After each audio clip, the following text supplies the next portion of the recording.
Yeah, welcome into the Tuesday edition of Robby and Rexrode, 102.5, 106.3 The Game.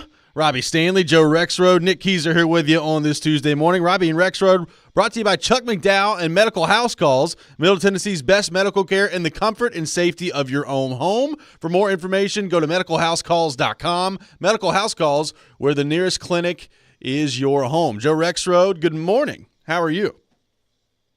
I'm okay, but I'm searching furiously for Trevor Lawrence news. Anything? Have I missed something? Sprained ankle, apparently. Oh, really? Yeah. Oh, okay.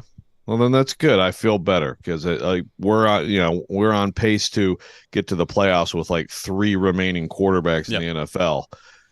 Boy, that looked awful. Looked bad, but apparently a sprained ankle. So I guess dodging a bullet of sorts for the Jacksonville Jaguars last night in their loss to Jake Browning and company. Well, let me tell you something.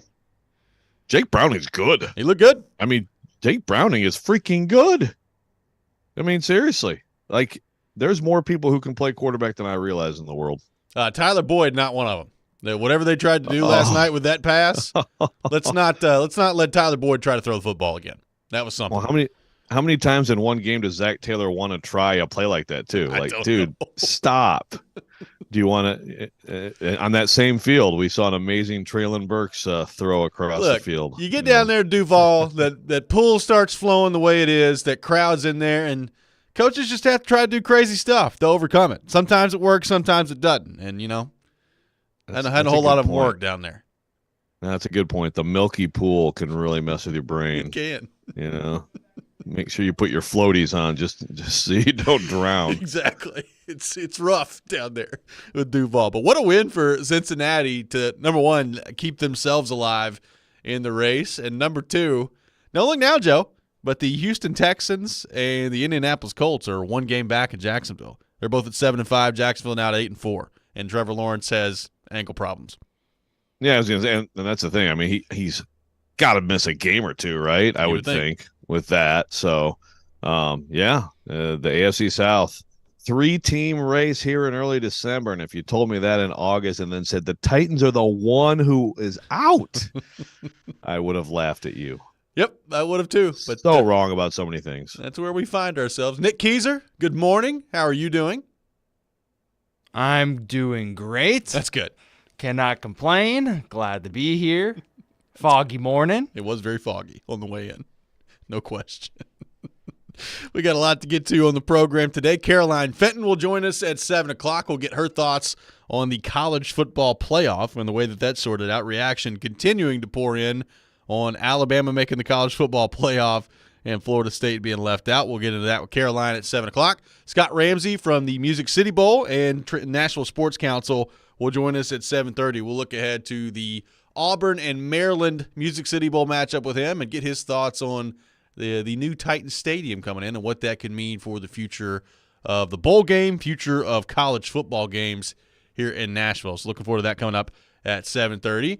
And we begin on the news of the day yesterday, Joe. The Titans fire Craig Aukerman. Mike Vrabel announces at his press conference yesterday that the Titans are moving on from Craig Aukerman as special teams coach after the debacle on Sunday against Indianapolis that we discussed all day long on the show yesterday. And, Joey, we threw the question out there. Was there a chance that Craig Aukerman may not make it through the day with his job? It is one of those days on Sunday, and it was so bad special teams-wise that it starts to kind of bring that question up as to whether or not somebody's going to make it through the day. And he did not. Titans have moved on from Craig Aukerman. What was your reaction when Mike Vrabel announced the news yesterday at his press conference? Well, I was surprised. Obviously, he comes right out and mentions Craig Aukerman, and then you're like, oh, my goodness, he did it, or they did it, and that's the thing. He did it, they did it. I don't I'm going to stick with what I always say, which is I don't see the huge benefit to a team in getting rid of someone who presumably does a lot of work in the middle of a season, but I think that matters less now, I mean, I think that matters less now that they're 4-8, although, I will say for Vrabel's sake, you don't want too many more games like that when your kicking game just completely falls apart and loses you the game.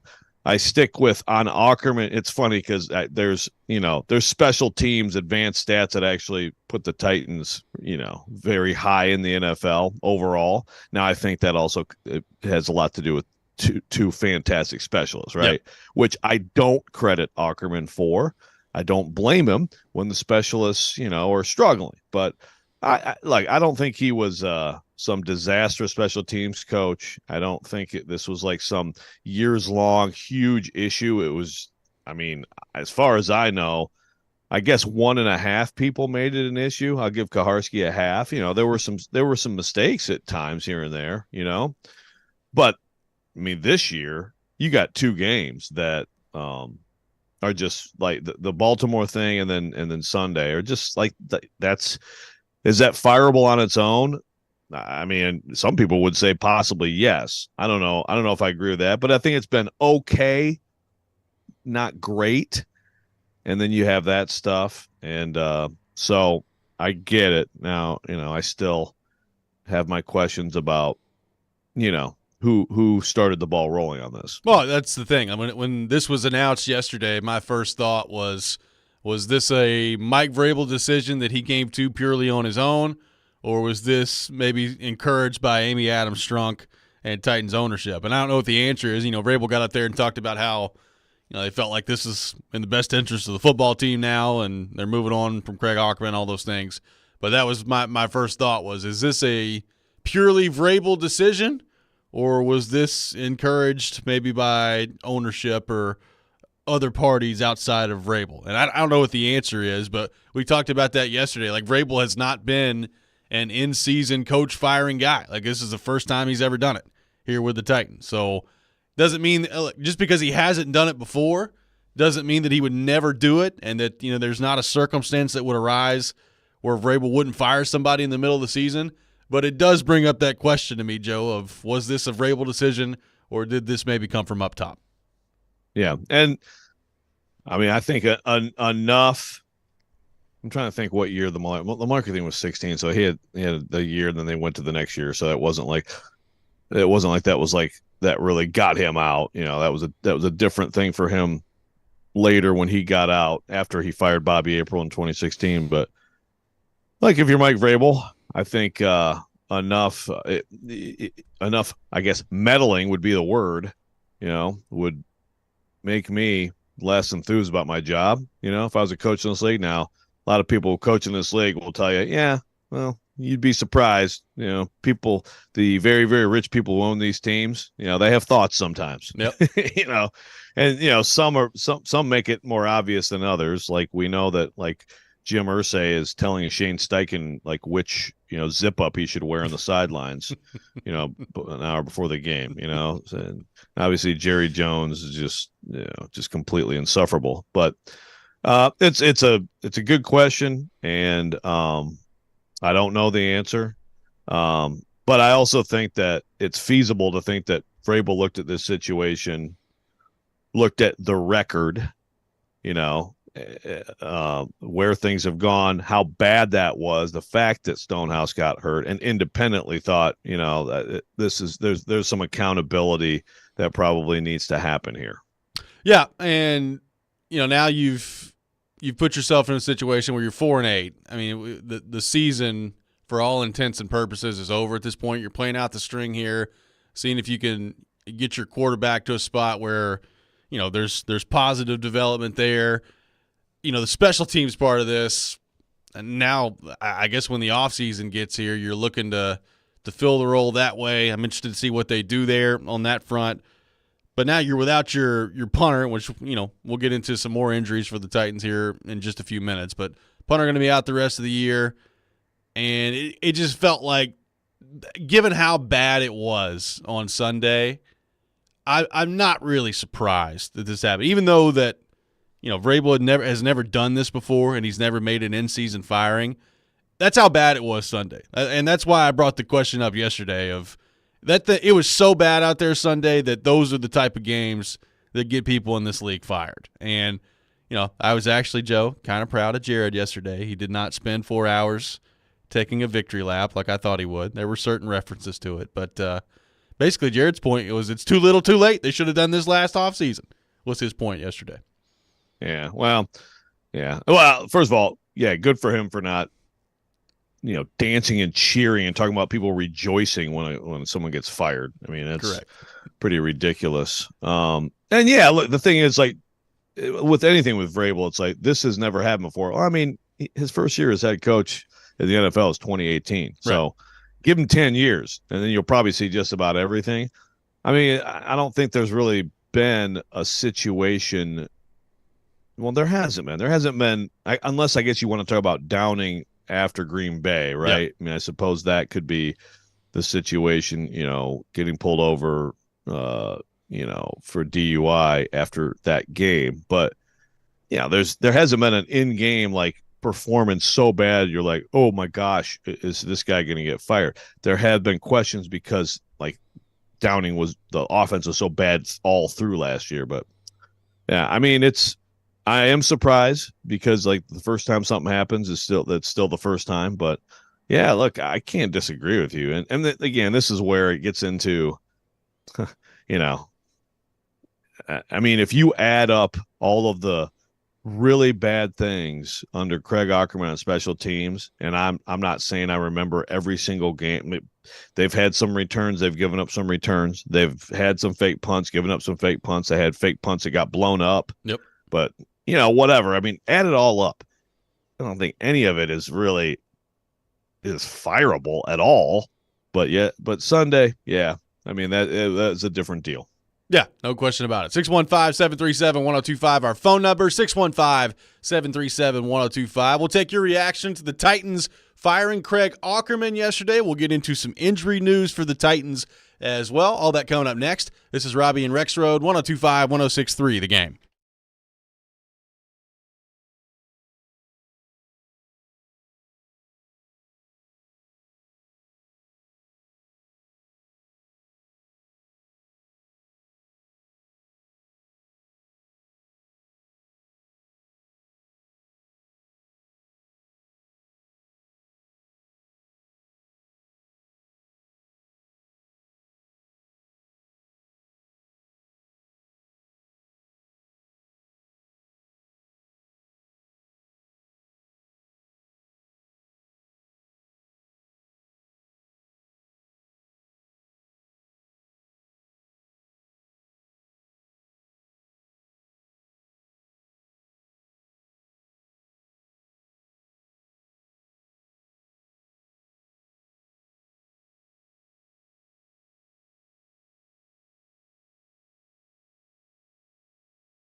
Let me just first start off by saying, had a conversation with Craig Ackerman of going to move on and make a change there in our leadership on a special teams unit.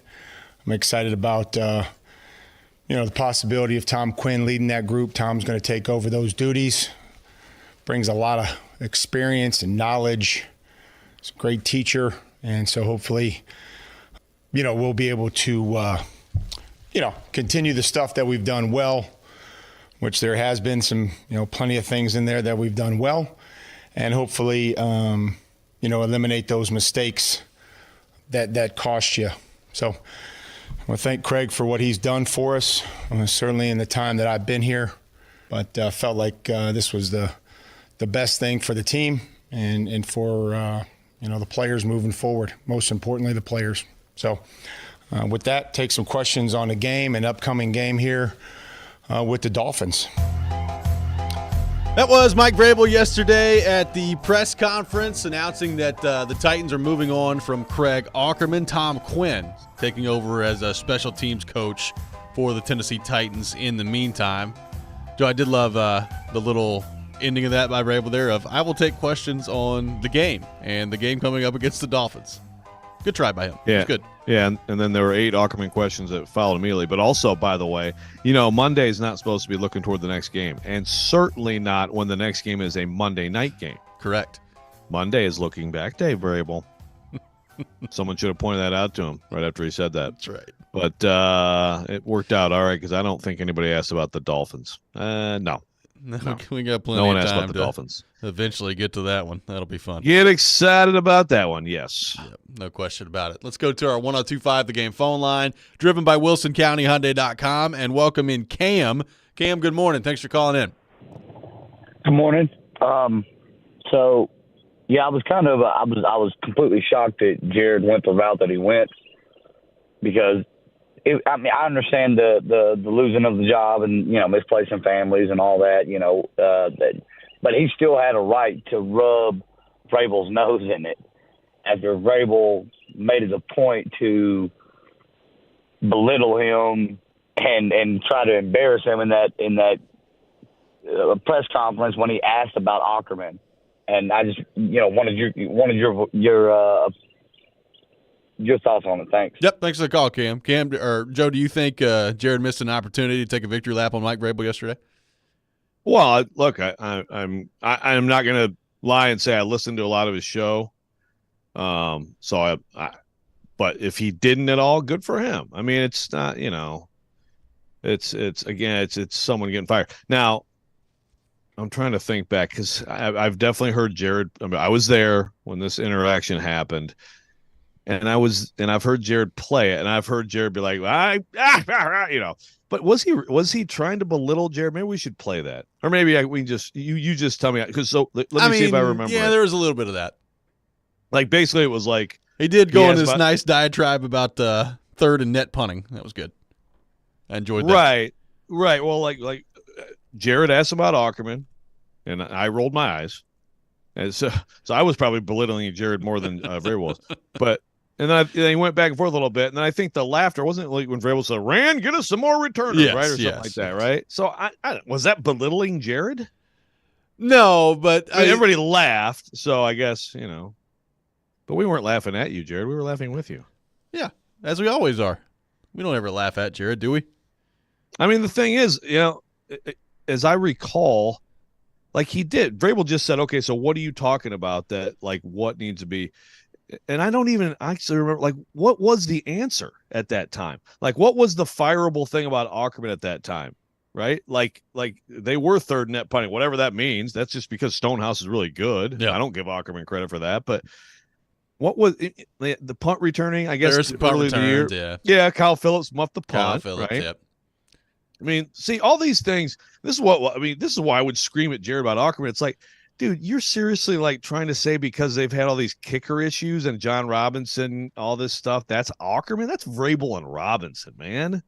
Like when you switch, you talk about people getting fired immediately. How about the Titans and kickers? Cairo Santos missed a couple. Yep, you say bye. Okay, yeah. You're out of here. Like that's not Ackerman. He tried to like put all that stuff on him, which to me is stupid. Stuff like Sunday, yes, that is on your special teams coach. I say that's totally what you do. And even like Tannehill not working enough so that he's ready as a backup holder. Yes, that's on the guy running the whole thing. Operational stuff, schematic stuff, that is on the special teams coach. Specialists doing well or not doing well, or which specialists you have, that's your GM and your head coach. And that's kind of always been my issue with this, But again, I got nothing. I have no beef with this. It's just like, that's just a disastrous day. I can't, as we just said yesterday, I can't recall a day like this for a special teams unit in the NFL. I'm sure there are some doozies in the history of the league, but I just can't think of them off the top of my head. This is one that people are going to remember. Well, it's the difference in the game, right? I mean, right. Okay. And I know in some ways this is a ridiculous conversation, but I'm gonna have it anyway.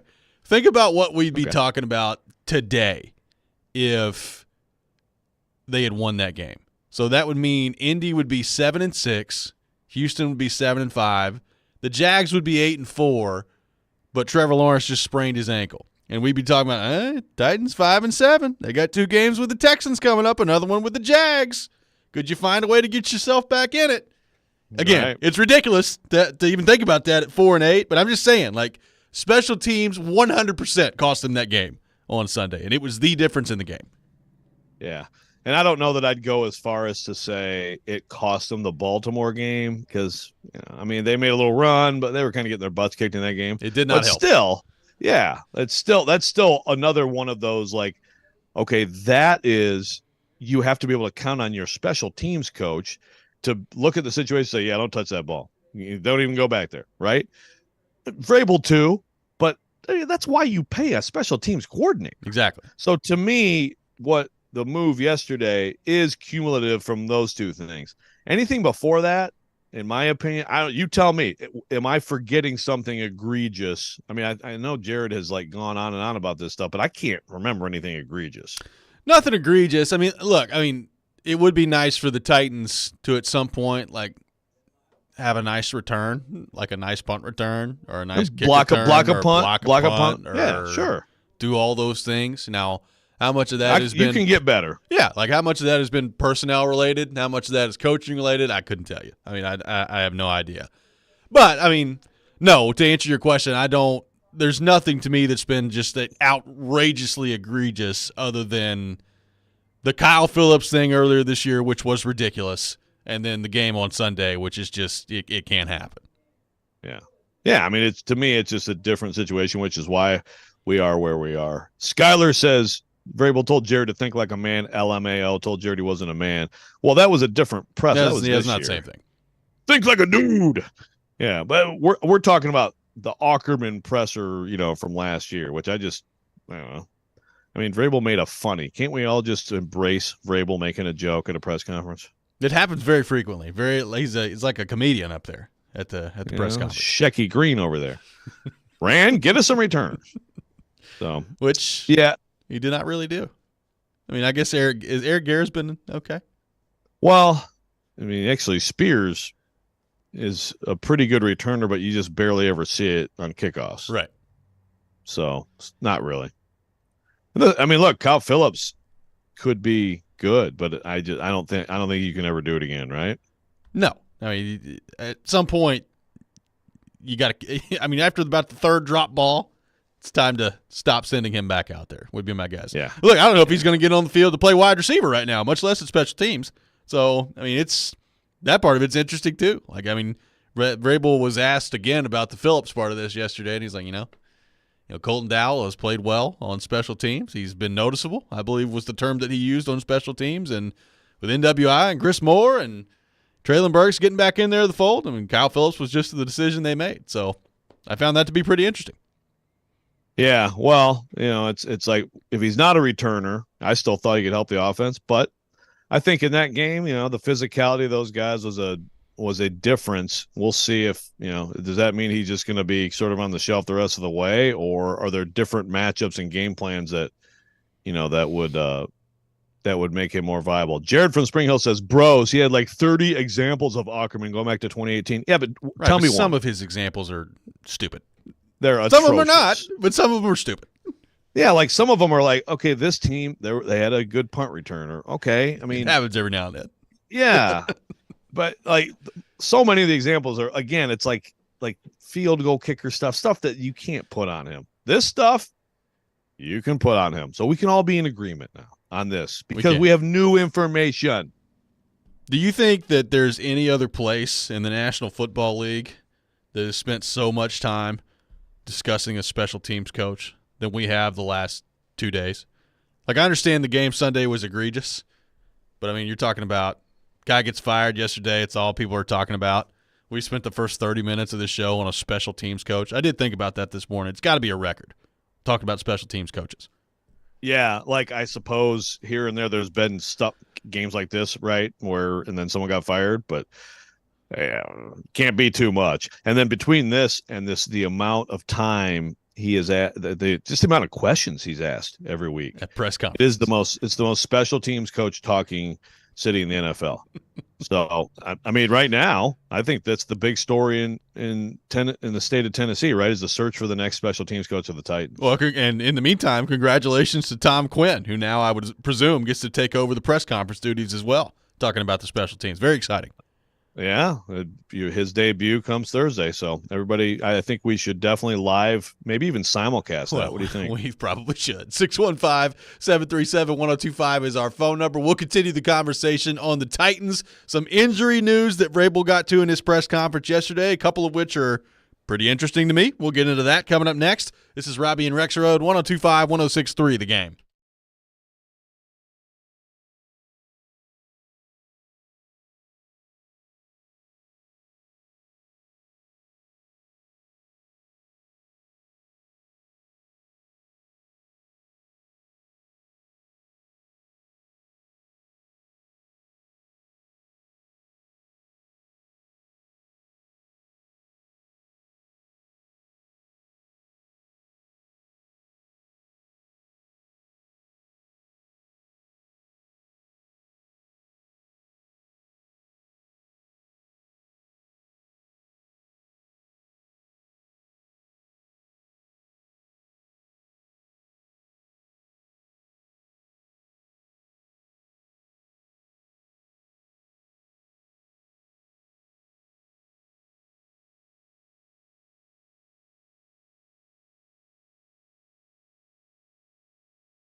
couple of plays that Jeff went back in. Was he just testing the injury? Was it just kind of what was the process of him? Yeah, I think he really, did everything that he could, and even made a play, and it just wasn't going to be able to do anything. And if you can't protect yourself out there, nobody wants to put a player in harm's risk. And we're going to trust Jeff to say when he can go and when he can't. And but certainly don't want to put any player at risk when they can't protect themselves, especially inside playing defensive line where there's a lot of bodies that are coming after you and they are trying to get you. So never want to put a player in that position. That was Mike Vrabel yesterday at the press conference discussing Jeffrey Simmons. He left the game on Sunday against the Colts. Not going to be available on Monday against the Dolphins for the Titans. Could be out a couple weeks here as he is going through his injury. So obviously that is not very good news for the Titans. A big loss up front on the defensive line. Derrick Henry in concussion protocol, we thought, but apparently was not in concussion protocol as of yesterday. So he's pulled from the game on Sunday. The trainers do not allow him to go back in. He goes off to the locker room. Schefter came out with a report yesterday morning that he was in concussion protocol, and then Vrabel at the press conference yesterday said he was not, in fact, in concussion protocol and that he was feeling great. So I guess as of right now, Joe, it looks like Derrick Henry going to be on track to play on Monday against Miami. Some interesting developments there. Yeah, and that I asked Vrabel just about, so how does that happen? So, and really just because I just presume that when you're pulled, that means symptoms trigger that, right? Right. But apparently, I guess they don't necessarily. It's just precautionary. I mean, that's Vrabel had I don't know. We could probably get the audio he had a long explanation, kind of went through the whole thing of how it works, which all of it made sense as long as the initial decision to pull someone is not does not hinge on symptoms being apparent, which if that's the case, and I was mistaken on how that works. Yeah, apparently Derrick Henry's fine. Apparently like I said, okay.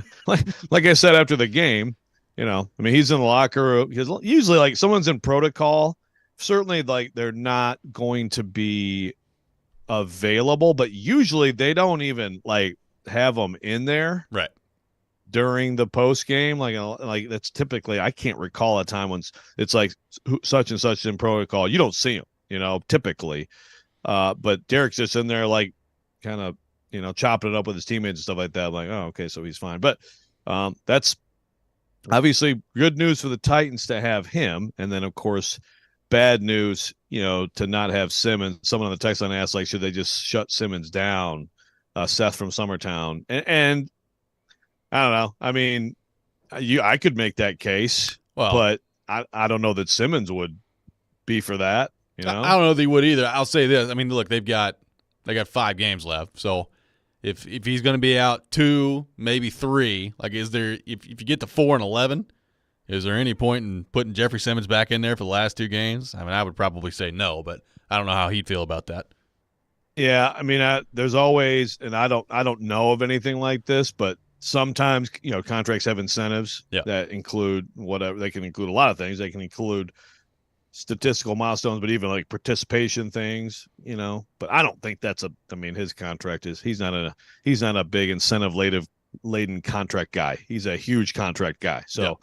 Yeah, it's an interesting one because, like you said, what if it's 3 games? You're gonna throw him out there to play out the string? I'm confident in saying that he would still say, I want to go out there with my teammates.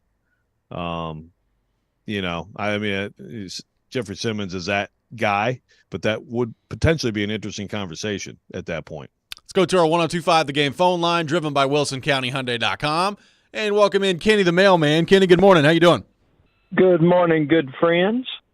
2 things that you seldom hear or you'll seldom see in your lifetime: Haley's Comet and Jared Stillman taking the high road. Very well done, Kenny. You think the 2-block punch was wild? Listen to these 2 stats and just let them soak in. Somehow, some way, the Titans went from 12 minutes left in the second quarter to 12 minutes left in the game without a first down and only gained 34 yards. And that's half the game, and you wonder why they don't win. And then here's another special one that you seldom hear.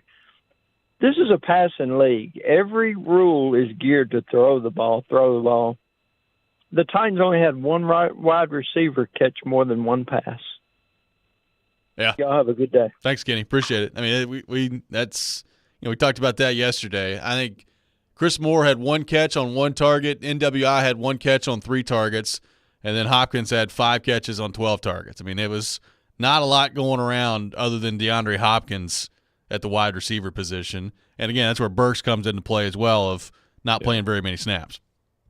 Yeah, look, when it comes down to, like, next year, they really need to be able to balance the field, and they have to have someone else at receiver who can make a difference. The best answer is still, I mean, I think they obviously need to draft someone high, but rookies aren't necessarily ready to snap your fingers and ready.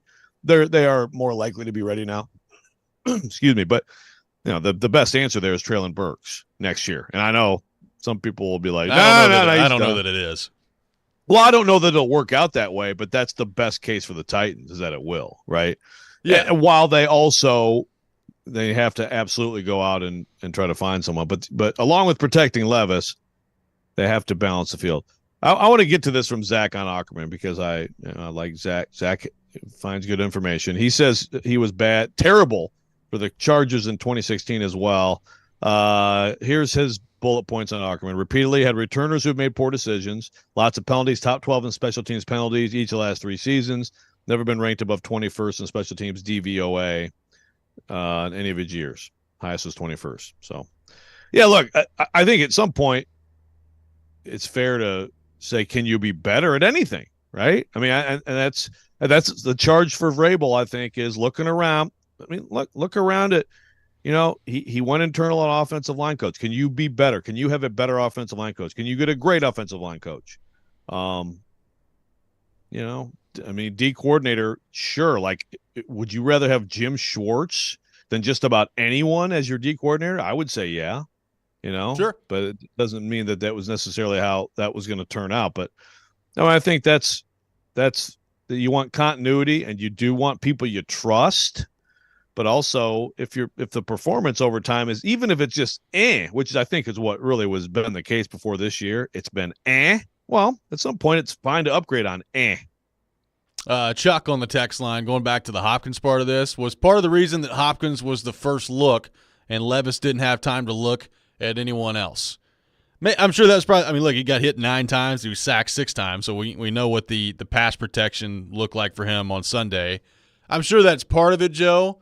But, I mean, without having the separation numbers in front of me, a lot of it probably is also like DeAndre Hopkins is pretty good at getting open, and the others seem to struggle with that. Like that's what a lot of it boils down to me is Hopkins knows how to get open. Even when Hopkins isn't quote-unquote open, you feel pretty good about throwing him the ball, and that's just really not the case with any other receiver they have. Yeah, for sure. But I think certainly he's read one a lot. So he should be.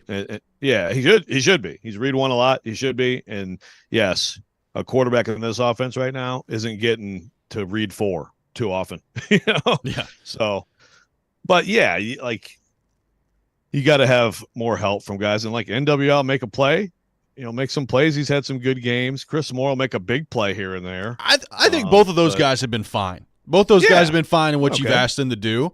But neither one of those guys should be on the field as much as they have been, and that's the problem, right? Like, NWI has been fine in what you've asked him to do. He's made some big plays.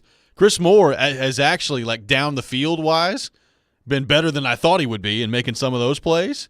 But the problem is, like, you need somebody to be better than NWI and Chris Moore, and nobody's stepped up to that yet. And you want it to be Burks, and whether it's injury or performance, it hasn't happened. So when that happens – like NWI is probably a number 4 wide receiver in the league, maybe a 3.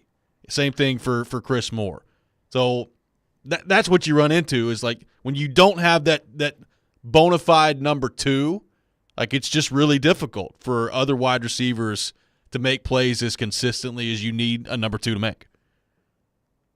Yeah, and look, again, we've talked about this. Of all the predictions we had going into the season, we can make fun of now. But I think I said I'll take Burks with a little bit better numbers than Hopkins this year. Hopkins is a perfect, to me, whatever. I mean, he like people get hung up on wide receiver 1 sometimes. Yeah. The best teams have 2 that are both wide receiver 1s, or they're 1A, 1B, and Hopkins needs to be in something like that. And Burks needs to be that guy, and he's not close to that. But the rest of the year, assuming that he can start to play more, that's as big a storyline, I think, as there is with this team, is whether they can get 16 looking like a guy who can actually make a difference in this league. Tune in later this morning at 8:45 for your chance to participate in Preds Pick to Click and win a pair of tickets to an upcoming Preds home game. Pick to Click brought to you by TJ Anderson Homes of Benchmark Realty. List your home with TJ to get your home seen, heard, and sold. We'll continue the discussion on the Titans coming up next. Got more of your thoughts to get to on DeAndre Hopkins, the wide receiving front, injuries from the Titans that Mike Vrabel laid out there yesterday. All that coming up next. This is Robby and Rexrode, 102.5, 106.3 The Game.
Preds fans, don't miss tomorrow night's Smashville live show at Brewhouse 100 in Bellevue at 6 p.m. See your Preds star players up close and personal, plus get autographs and pictures as well. This week's special guests are Cody Glass and Colton Sissons. Smashville Live brought to you by the Black Abbey Brewing Company. Preds back in action tonight against the Chicago Blackhawks. We'll have Preds Pick to Click coming up later in the show at 8:45. Caroline Fenton joining us at 7 o'clock. Scott Ramsey from the Nashville Sports Council at 7:30. So looking forward to all that. Right now, taking your thoughts on the Titans, 615-737-1025. Let's go to our 1025 The Game phone line, driven by WilsonCountyHyundai.com. And welcome in Jaden. Jaden, good morning. Thanks for calling in. Good morning, guys. So I just have a question. So I've seen on Twitter a few people post film from our offensive linemen, like Brunskill or Skoronski, and they pick out certain plays of every game that they actually do a decent job. And now my question is do you think that Titans fans are trying to bring light to this offensive line when there simply isn't any because they're just not good? I feel like Titans fans try and say, oh, Skoronski had a good game, or Brunskill had a good game, or Brewer had a good game, but all in all, when a quarterback gets sacked 6 times in a game, it's not a good game for your offense. I just want to get y'all's take on that. Yep, thanks for the call, Jaden. I mean, look, here's the way I view it, Joe. I think the Titans' offensive line clearly is not good enough, especially pass blocking wise. Like they've got to make some serious changes. I would guess there will be at least 2 different starters next year, maybe 3. We'll wait and see what happens on that front. I do think you can have a bad offensive line while also looking around and saying, okay, there have been maybe some encouraging snaps from Peter Skoronski. Like Brunskill has done okay in there. Like even Brewer at times I think has been okay. Now Brewer's been overwhelmed at times too. So I hear like Jaden's overall point, the offensive line is not good enough, and they're going to change the offensive line. Like it's going to be addressed this offseason, and we'll see whether or not they're going to do a good job of addressing it. But I do think you can find, particularly with Skoronski, some good snaps and some good cut-ups of film that would leave you encouraged about him moving forward. I will now read you the Titans' top 5 Pro Football Focus grades. I saw this from the Indianapolis Colts game, courtesy of John Glennon. Number 1, Aaron Brewer with a grade of 88.7.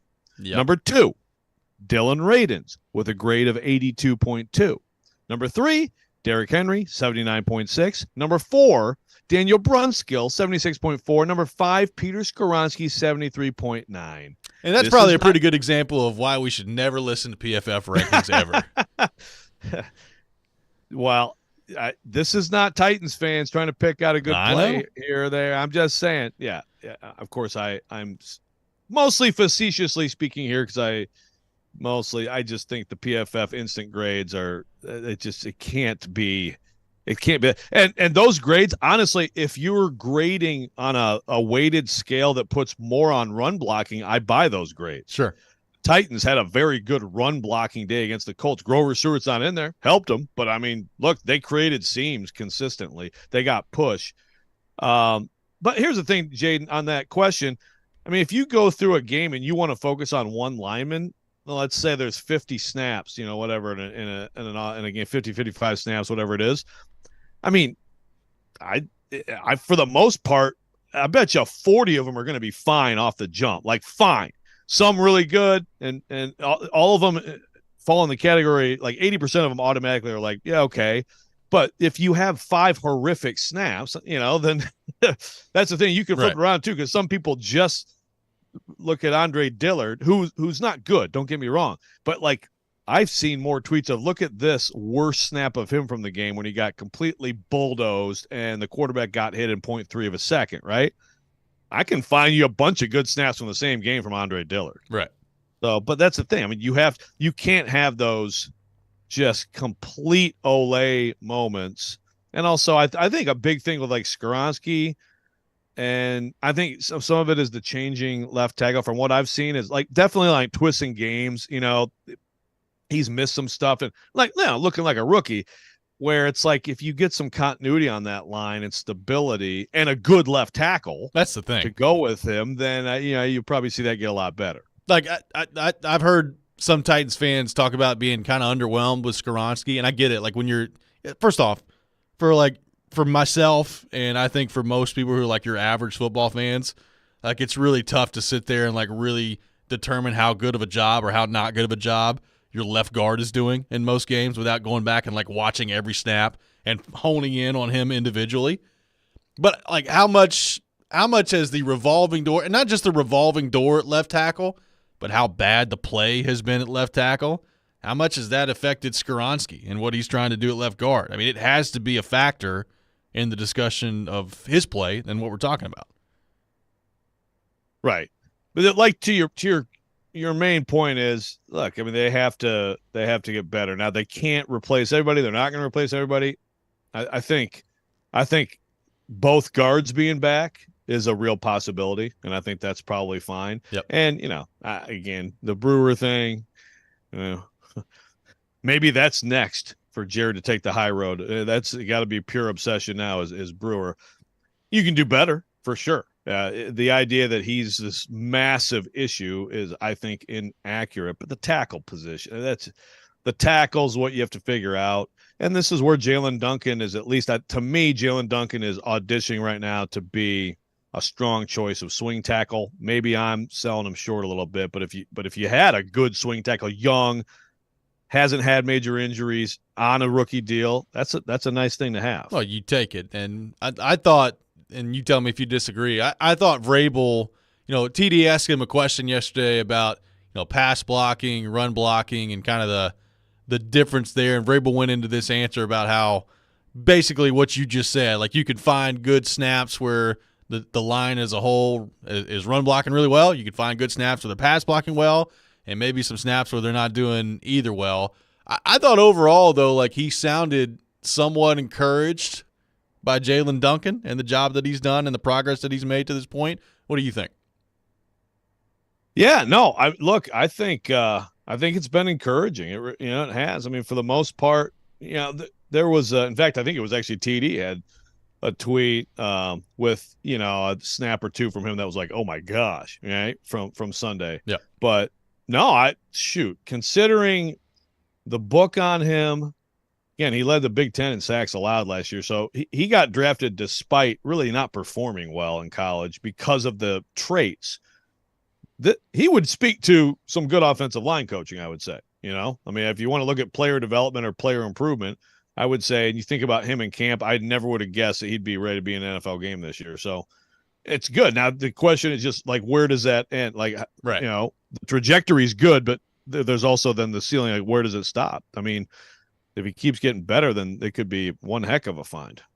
Well, and then you hope that, like you said, at the end of the season, he's an option to be, a swing tackle for you at some point down the line. Like, I don't, and this is just me, maybe Jalen Duncan at the end of the year gets to the point where you feel like he's playing pretty well at left tackle. To me, there's not a situation where you cannot seriously consider drafting a left tackle with your first overall pick this year if you're the Titans. I mean, even if Duncan the last like 2 games looks pretty good over there, it's great to feel good about that, and it's good to have that in your back pocket. But if one of those tackles is available in pick 6 or pick 7 or wherever you're drafting, I'd be taking a long, hard look at that if I'm the Titans. I brought it back to the draft. Thank you. When it's all over, the Titans are 4-13, and then they have a successful draft night, we will say they so blew for Olu. Very nicely done. Not as good as embarrassing for Harrison, but pretty nicely done. No, it's not. No, it's not. And, if they actually had a chance to get Harrison, oh, man. That'd be an interesting choice. Heisman finalist, by the way. Yeah, good for him. I'm glad they let a 4th person go. He'll end up 4th. Yeah. But yeah, they should let 5 people go. 6-1-5. By the way, Go ahead. No, go I ahead. was gonna say I put my vote in very late yesterday. Good. And it was it's just a boring year. Like I think it's just about every ballot will be about the same, but we'll see.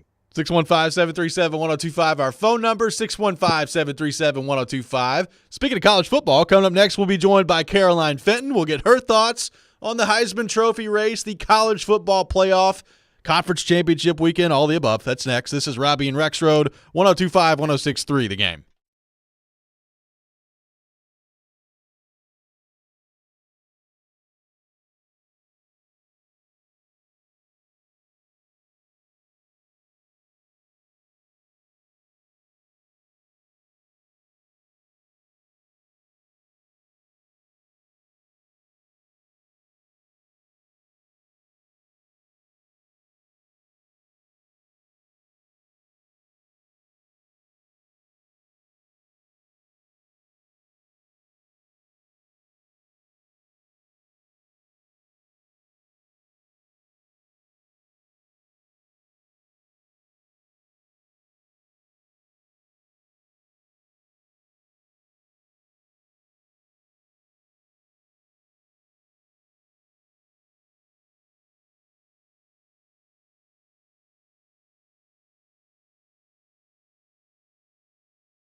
Hour 2, Robby and Rexrode, 102.5, 106.3 The Game. Robby Stanley, Joe Rexrode, Nick Keyser here with you on this Tuesday morning. Had a lot of participation so far this morning. Appreciate everybody weighing in on the text line all show long. As we do every Tuesday morning at 7 o'clock, we talk a little college football, and we welcome in our friend Caroline Fenton from Caroline, Willie, and D-Mace to help us do that. Caroline, good morning. How are you? Good morning. Text line with Robby and Joe. It's a great program. Happy to be with you all this morning. It's a great program. We put in a lot of work here on this program, and we're just a program of the people. I don't know what to say. Program of the people.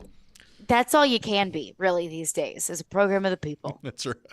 We are a voice of the people. That's right. Speaking of the people, And they have some interesting comments. there are some of Yeah, those. there are some scary comments in there.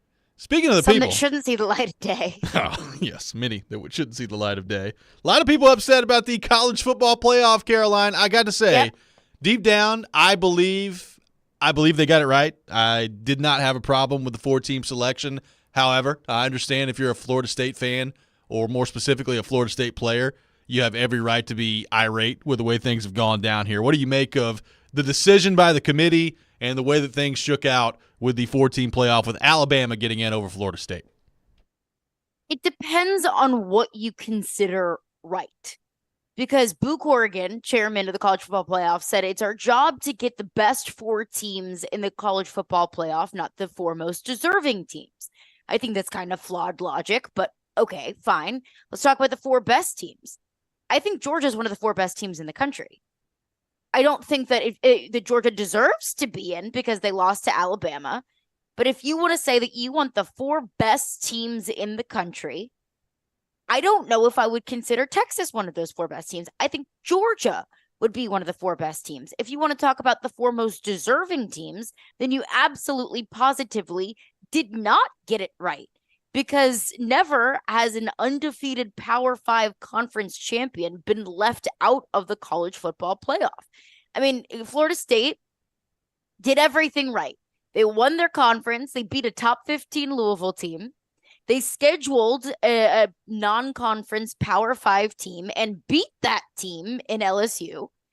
And if you want to say, okay, well, they want to get the 4 best teams in the country, who would win on a neutral field, Alabama or Florida State? I don't know, because I thought, so did Vegas, thought that Oregon was going to beat Washington. I thought that Louisville was going to beat Florida State, because I thought that Georgia was going to beat Alabama. So did Vegas. Georgia was a touchdown favorite. So I don't think it's really necessarily fair to say, well, I think that Alabama would beat Florida State today. Well, I thought that Alabama was going to beat Auburn by 3 touchdowns, but they didn't. And it came down to a 4th and 31. That is why we play the games. Because if we just did this by who we thought was going to beat other teams, then let's just go by the preseason top 25. Because if we want to play that game of, well, I think Alabama would beat Florida State on a neutral field. Well, I think Georgia would beat Florida State on a neutral field today. But Florida State is ranked above Georgia at 5, Georgia at 6. So I think that they got it completely wrong. But congratulations to ESPN and the College Football Playoff Committee for, scheduling a game that's going to get some eyes in Michigan and Alabama.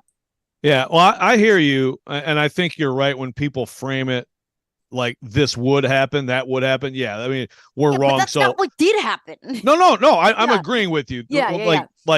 That's, I don't like that. But what I do believe is that just as the games matter, the constitution of a team matters, and Florida State is not the same team. I don't care about what I think would happen. I saw them play without Jordan Travis, and they're not worthy. I mean, that's my opinion. Oh, no. But, yeah, they're just not. I mean, I'm sorry. Like, he's one of the best players in college football, and just as the results of the games are obviously massive data points, the makeup of a team, loses its best player, has to be taken into consideration. So I think they got it right, but I agree with you, Caroline, that there is totally a contradiction there with Florida State over Georgia, and that Georgia's one of the top 4. The interesting thing about that is, like Washington, for example, and I thought Oregon was going to hammer them. I did too. I have a different feeling on Washington. I think Washington could win this thing now. So, And I also think that the SEC this year was down, is not as good. Yes, it's the best league, but it's not as good this year. And I think the Pac-12 was great this year, relative to, I guess, recent I think we have to history, consider, though, what we're comparing it to, because the SEC, it's down compared to past years, when in past years you could probably have 4 SEC teams in the college football playoff. The Pac-12 is better than it has been in the past because the Pac-12, for the most part, in the last 5 years, has been pretty brutal. I mean, you look at the Pac-12, it's really been Oregon and Washington. USC hasn't been very good. I think we sometimes have a tendency to overstate how good USC was just because it's USC and just because it's Lincoln Riley and because it's the reigning Heisman Trophy winner. I think that the Pac-12 is just as good as the SEC is, but it's how we frame it, because we expect the SEC to be better and we expect the Pac-12 to be worse. So you're the committee. Yes. You're the committee. Your 4 teams is what? I would have put in Michigan, Washington, Texas, Florida State. And made us watch that crap. Gosh, I'm glad you weren't the committee. But Joe, there you are assuming that it would have been crap, which is exactly the thing that I think is unfair, because I assumed that Alabama-Auburn would have been a crap game that Alabama would have won after the fourth quarter. Ended up being one of the best Iron Bowls in the last 10 years, considering in the last 10 years we got to kick 6 to win the Iron Bowl. But we did watch them play without Jordan Travis. And that's one of the best defenses and it was in an the country. eyeful. It's one of the best defenses in the country. I think that should be rewarded. You beat a top 15 Louisville team with your 3rd string quarterback. You did everything right. I'm glad they're in the Orange Bowl. It's great. It's going to be a riveting Orange Bowl that Mike Norvell and Kirby Smart looked incredibly thrilled to be in the press conference. They're fired up. Both staring at their webcams like, screw this game, screw the College Football Playoff Committee, and screw Nick Saban.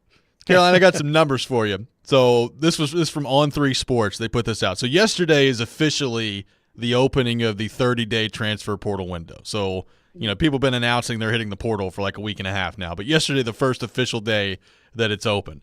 On3 Sports put this out there. 1,183 FBS football players entered the NCAA transfer portal during the 2023-24 window that's been open for 1 day. What do you make of that number and just the sheer volume of people entering the transfer portal right now? It's insane. It is absolutely insane. And it's tough for me to get up here and say, well, the grass is always greener and you should just stick it out and try and carve a starting role where you originally started. When you look at the Heisman Trophy finalists this year, 3 out of the 4 of them are transfer portal players that are significantly better in their second stop than they were in their first. Michael Penix, Bo Nix, and Jaden Daniels. Look at the Heisman Trophy winners, let's just say over the last, 8 to 10 years. Baker Mayfield won the Heisman Trophy in his second stop. Joe Burrow won the Heisman Trophy in his second stop. I know that Kyler Murray, he technically transferred, but he kind of didn't because he didn't even play at A&M, but he was technically a transfer. He won the Heisman Trophy in his second stop. So there is just as much evidence of transfer portal players not working out and just, getting stuck at the bottom of yet another depth chart in your second or maybe even third stop, as there is a sample size of players looking much better in their second stop. And it's not just quarterbacks. I think quarterbacks and Heisman Trophy winners are probably the easiest and most obvious to say, okay, well, it worked out there. I look at Keon Coleman, for example.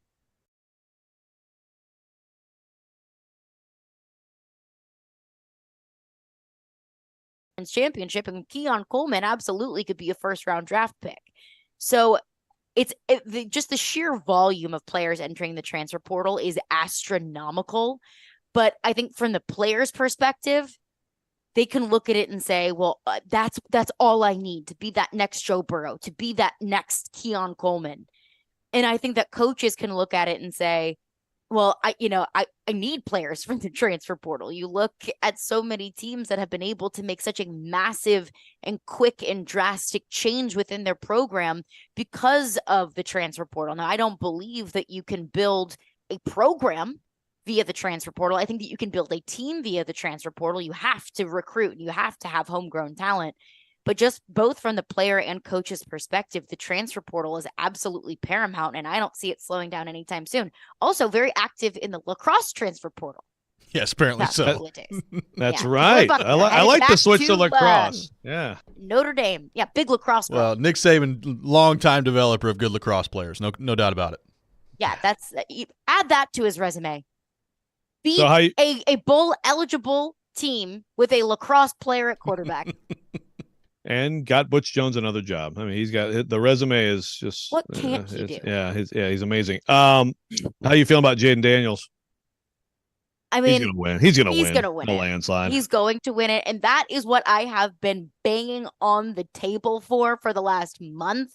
And everyone's calling me LSU homer, and I'm like, no. Look at the stats. Look at the numbers. He's the best player in all of college football. And Jared was trying to sell me some. Well, he didn't have a Heisman moment, and his team didn't win enough games. I was like, look, Jared, Jaden Daniels can't play defense. Jaden Daniels can't tackle. Maybe they should have tried because he does everything else for that football team. Could have been worse. But the reason why it could not have been worse. The reason why that team is 9-3 is because of the defense. Jaden Daniels did absolutely everything that he could in every single game, win or loss. He's going to win the Heisman Trophy. LSU, QBU. And by the way, that's why I voted for Bryce Young last year, because he sat on the sideline and watched his defense blow it against Tennessee and LSU. And to me, he was the best player. You know, I think Bryce Young could have won it in back-to-back years. Should have won it. In back-to-back like I do like a winner to contribute to greatness, a championship. I think that's ideal. You know, preferably, but sometimes the best player just isn't on one of those teams, and he is the best player. I'm with you. Caroline, very well said this morning. Appreciate you taking time to be with us, and we'll be listening at 11 o'clock.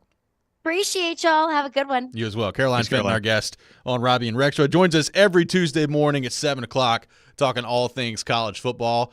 We'll continue the discussion on the college football playoff. Lots of thoughts on Caroline's argument for Florida State on the text line as well. We'll get into all that coming up next. This is Robby and Rexrode, 102.5, 106.3 The Game.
Welcome back in, Robby and Rexrode, 102.5, 106.3 The Game, live from our 102.5 The Game studio, brought to you by Hiller Plumbing, Heating, Cooling, and Electrical. Thanks to Caroline Fenton for being with us in the last segment. Got some tickets to give away, a 4-pack of tickets to see MTSU Blue Raiders basketball as MTSU takes on Belmont at the Murphy Center coming up on Saturday.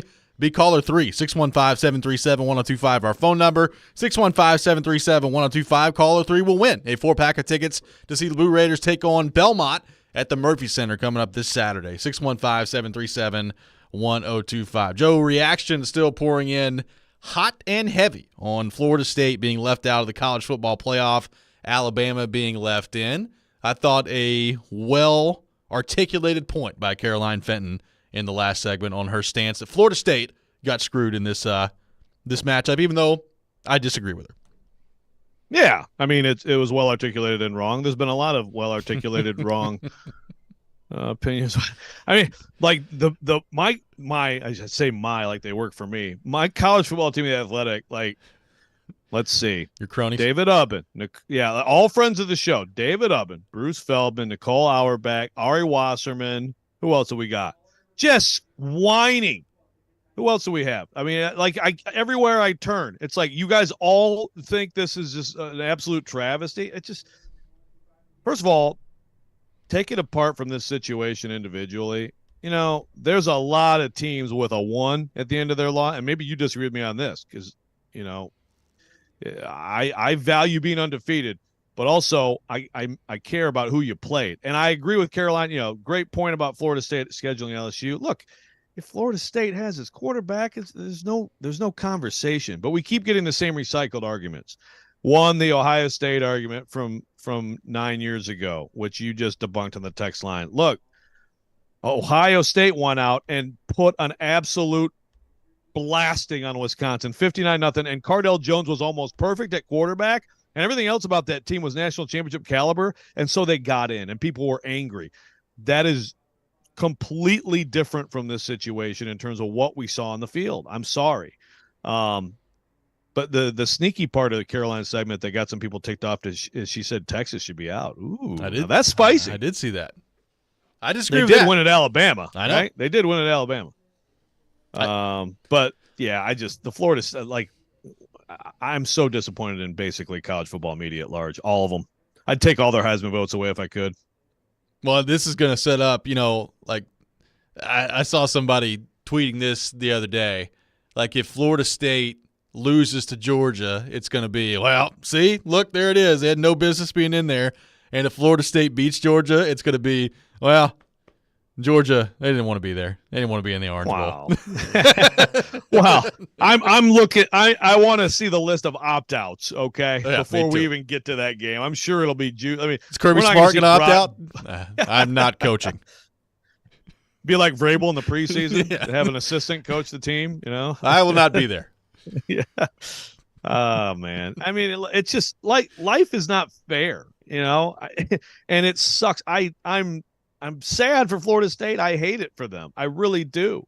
But this idea that the committee absolutely said before we ever got to any of this, and it is written, it's the best 4. It's not the most deserving 4. Now, they do contradict themselves. So I'm all. But they contradict themselves every year. And we've talked about this too. Like with the they contradict themselves. Like one circumstance that they'll be discussing, whether it's putting, you know, somebody at number 2 rather than number 4 or number 3 rather than number 4, they'll then contradict that by having the same exact scenario at 5 and 6 be flip-flop the other way. So they do that every year. Right. So, I mean, this year is one of the least upset I've been with the committee because I'm like, oh, wow, they actually did the right thing. John from Nashville says, Jordan Travis not being available costs FSU the playoff, but he's not good enough to go to New York. Well, first of all, John, I mean, Hendon Hooker's probably a finalist last year if he doesn't get hurt. Like, missing games doesn't help you. Also, so you have to be one of the top 4 players in the entire country to matter? Wow. John from Nashville has a super high bar for what matters on the field. Holy crap. Josh on the text line says, I don't necessarily hate that Alabama made it because they're probably one of the best 4 teams right now. The problem I have is with all the Tennessee fans who are arguing that Alabama should be in just because they want an SEC team in since their team obviously can't make it in. Are Tennessee fans like banging the drum for Alabama to be in? Oh my God! I think most Tennessee fans I've seen are furious about this. I mean, that's what I've seen. My Vol Twitterers that I follow, and they're all like, "Oh, this is garbage." And again, like, listen, the whole like, "Oh, it's just because it's Sankey and the money and the ratings."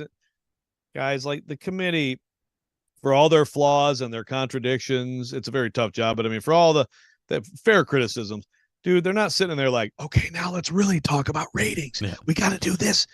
Greg Sankey. I mean, dude, come on. It's not the case. This was the right decision. We keep not mentioning that Alabama just had the best win of the season. They just beat the number one team, undefeated, who I thought was going to win it all, on a neutral site, which I did not think was going to happen, just like Caroline said. Gosh, I think that counts for something. Am I wrong? I agree. They got there from 4th and 31 when they played poorly. But you can, again, go through all these teams, and you can find a Saturday or two where you're like, oh, my God, you think that team's going to be in the playoff? It's college football. Joe, very quickly before we get to Scott Ramsey coming up next, I got a texter that says, did Kentucky keep Florida State out? If Louisville beats Kentucky, hypothetically, that would have been a good enough resume to keep Alabama out. What do you think of that? Did the Wildcats taking down Louisville ruin the day for Florida State? Well, I think that's a fair point. I mean, I think the Louisville win has a little bit more juice if they don't get beat at home by a very average at best Kentucky team. I think that's, yeah, I mean, all the results and how they lead to rankings and the value of a win at the time matter. It Those just matters pesky more. Wildcats. No, it just means more. It just means more. No question about it. 615-737-1025 is our phone number. Coming up next, we'll be joined by Scott Ramsey from the Nashville Sports Council and of the TransPerfect Music City Bowl as well. We'll look ahead to the Music City Bowl matchup and get Scott's thoughts on the future of that game and what the new stadium could mean for college football in Nashville as well. All that coming up. This is Robby and Rexrode, 102.5, 106.3, The Game.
Welcome back in, Robby and Rexrode, 102.5, 106.3 The Game. Robbie Stanley, Joe Rexrode, Nick Keyser here with you on this Tuesday morning. The Trans-Perfect Music City Bowl coming up December 30th here in our city, 1 o'clock over at Nissan Stadium. Auburn taking on Maryland. And to help us talk more about that, we go to our 102.5 The Game phone line, driven by WilsonCountyHyundai.com, and welcome in President and CEO of the Nashville Sports Council, President and CEO of the Trans-Perfect Music City Bowl, Scott Ramsey. Scott, good morning. How are you? Hey, good morning, Robby. How are you? I'm doing great. Appreciate you taking time to be with us this morning. Scott, a really intriguing matchup, Auburn and Maryland coming up in our city later this month on December the 30th. What do you guys think of the matchup with Auburn and Maryland coming to town? Yeah, every year is different. It was one of those years that really, we had some different things happen on both sides of the ledger. The SEC, based on the final standings, gets Ole Miss kind of pulled up into New Year's Six, and that changes kind of the available teams. And Auburn's really done great for us in the 2 years we've had them prior, 2003 and 2018, and. I think on a Saturday 1 o'clock game, it really gives their fans a chance to come and follow their team, and more importantly, come and be a part of Nashville during that weekend. And on the Maryland side, it's a team we've never had, and I think one of the goals that we set forth 27 years ago when we started the bowl was to really try to expose our cities to some new fan bases. And while we had a long-time relationship with the ACC, we didn't have the opportunity to host Maryland, and this year we do. And I'm excited about really showcasing the bowl to the Maryland fan base, which would be for the first time. Yeah, Scott, obviously, I feel like Auburn fans, alums, I think maybe it's an underrated population here. Obviously people talk about Alabama fans, but I think there's a lot of Auburn people here, and they're going to show up big time. Maryland, it's interesting because that's kind of a resurgent program here. So in terms of like fan base, when you look at a team, like how much do you look at, I guess basically trajectory of program, fan response to that program, things like that as you're selecting teams? Yeah, certainly that factors in, Joe. I don't think we've really ever moved off of our initial mission, which was, hey, let's do the best we can to kind of, bring a lot of people to our city during a week that when we started the bowl, it was the slowest tourism week of the year. And now I think in partnership with the New Year's Eve event, it's one of our busiest. And, I certainly think that still is one of our baseline goals. At the same time, the wins and losses sometimes change, hopefully if you can kind of meet all those objectives in every year. But, I think on the Maryland side, there's a lot of positives. They wof up 20% in home attendance this year. No, they're not filling 100,000 seat stadiums, but I think it shows some of the growth in support of that fan base, and they're a little farther away. So, I wouldn't expect a sellout this year, but boy, when you look at 35, 40,000 out of towners and 50,000 plus on game day, it's a pretty exciting environment in our city, and a chance to showcase our city and talk about the future. And what we have on a 3.5-hour broadcast on ESPN. You can grab tickets for the Auburn and Maryland matchup coming up December 30th at MusicCityBowl.com. Scott, this time last year we were talking to you about the stadium plans with the Titans and what that could look like, and kind of navigating through all those things. And now we know that the stadium is happening. So as you view that and what that could mean for the city, later this decade when the stadium is completed. How does the fact that is coming and knowing that that's coming, influence the way you guys view the future of this game, the future of maybe some other college football matchups that we could see when the new stadium arrives? Robby, I was kind of thinking about that driving back from Atlanta Sunday morning, and I'm like, we signed a 6-year agreement, which all bowls did, 4 years ago with the Big Ten, SEC, and this is our 4th year of the 6 years. But in those 6 years, we've had COVID. We locally had a Tennessee-Purdue game, which was maybe one of the most electric environments that we've ever had in 25 years. And now we've had massive realignment in the two conferences. We've changed from a 4-team to a 12-team playoff. We've got games going on campus. And we've got a 24 and 25 season coming up that leads into a brand new CFP agreement. and we've got a new stadium coming. So in those 4 years, the landscape of postseason college football is obviously always in flux, and I think we're in a position as well as any city in the country to take advantage of that, to be honest with you.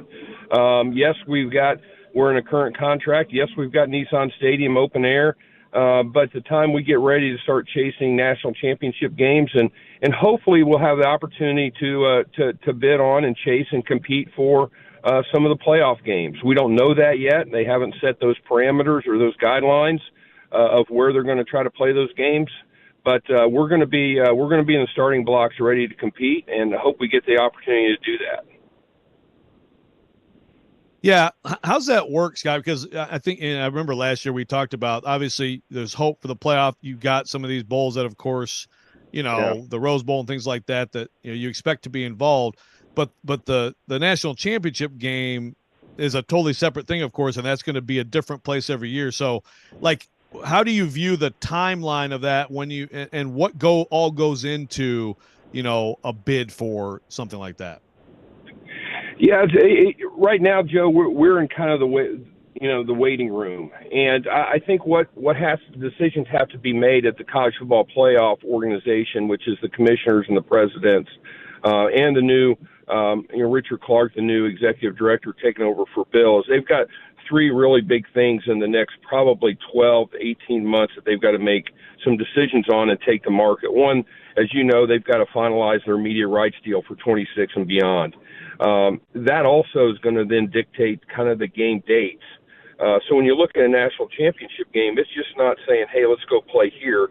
But we need here to have a stadium, have a convention center open for 10 days, have 12,000 hotel rooms ready to go, and somebody ready to write a lot of checks to pay for all the things you're responsible for. So it takes a little while to kind of put that plan into place. So once they get the media rights deal done, then they kind of determine, okay, what's our structure? Are we going to remain for a long-term first-round games on campus? We're going to remain at 12 teams. We're going to grow the 12 teams. Are we going to play the quarters and semis still in the dates that we're looking at for 24 and 5, which currently the quarterfinals is right around January 1, New Year's Eve, the semifinals a week later. And then the championship game, what's the game date? So, is that going to be kind of that Martin Luther King-ish kind of date? Depends on the NFL schedule and depends on the broadcast window. So then they're going to say, okay, what do we want to do as far as sites? Right now there's the New Year's 6 games. They could very easily, Joe, just extend out the quarters and semis to those guys for the next 10 years, and we wouldn't even have the opportunity to compete for that. They could stay on campus. They could move off campus and go to neutral. They've got to make some decisions to bring that to market, and then we know where we can kind of compete. Yes, we're going to compete for a national championship game. I've got no concerns about that. Will we win? Who knows? Everybody wants it, but I think we've got a great opportunity to be, a new site in the future. But we just haven't had the opportunity to get in that marketplace yet. Scott, going back to this game this year at Nissan Stadium, we've seen it before, and the Titans have talked about this too. As it gets into December and in January in years past, the field out there starts to deteriorate a little bit. They've got a new playing surface this year at Nissan Stadium. How nice will that be in terms of just knowing what the playing surface is going to be, regardless of what the weather looks like out there? Yeah, I think there's 2 sides of that coin. Certainly, everybody wants player safety, and I don't think anybody doesn't put that first. But on the other side of the coin, more to your point, is it was really hard here to kind of maximize the use of the stadium during the winter months. And I think specifically talking about the bowl game, Robby. I mean, let's just go back to last year. We had the Cowboys game on Thursday night.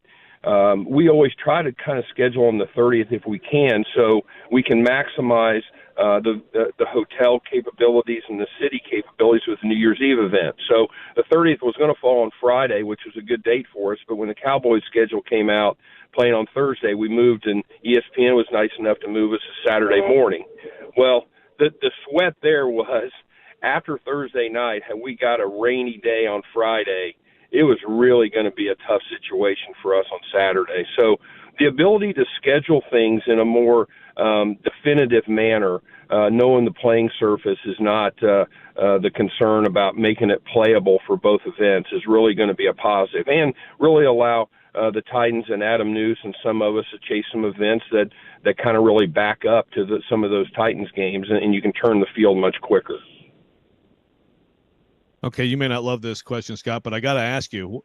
We've been yelling about it this week. What do you think of all that has gone down here in this last iteration of the 4-team playoff? Joe, I get a little numb to it, to be honest with you, because I look at it from a different perspective, and that I really kind of view it from Nashville's perspective, and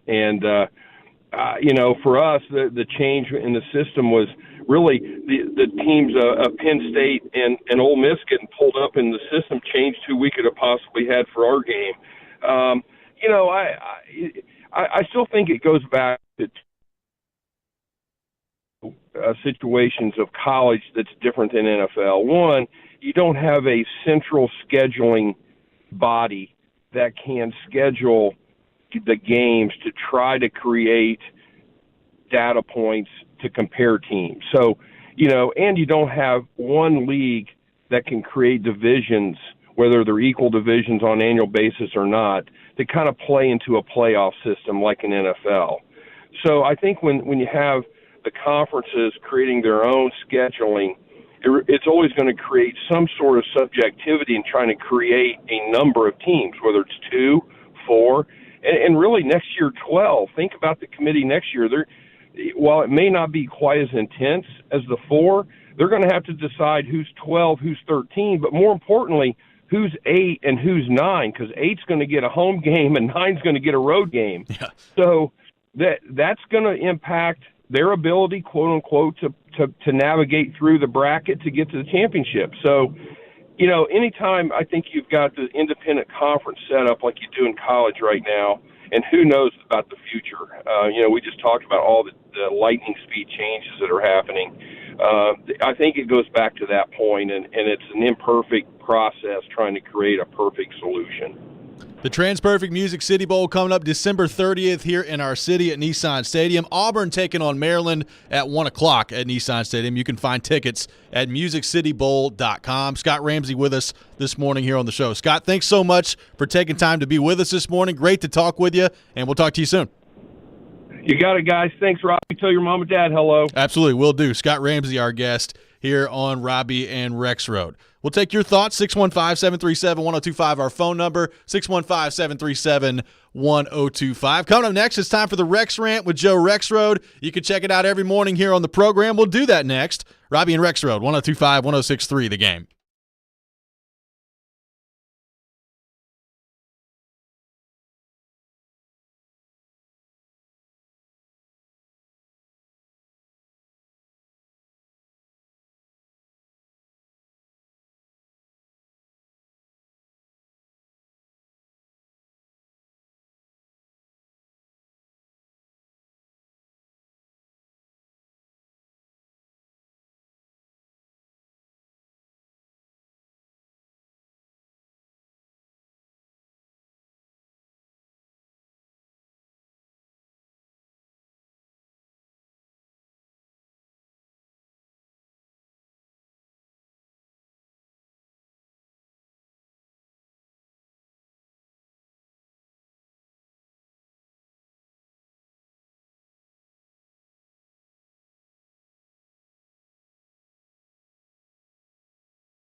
Sometimes he wakes up on the wrong side of the bed.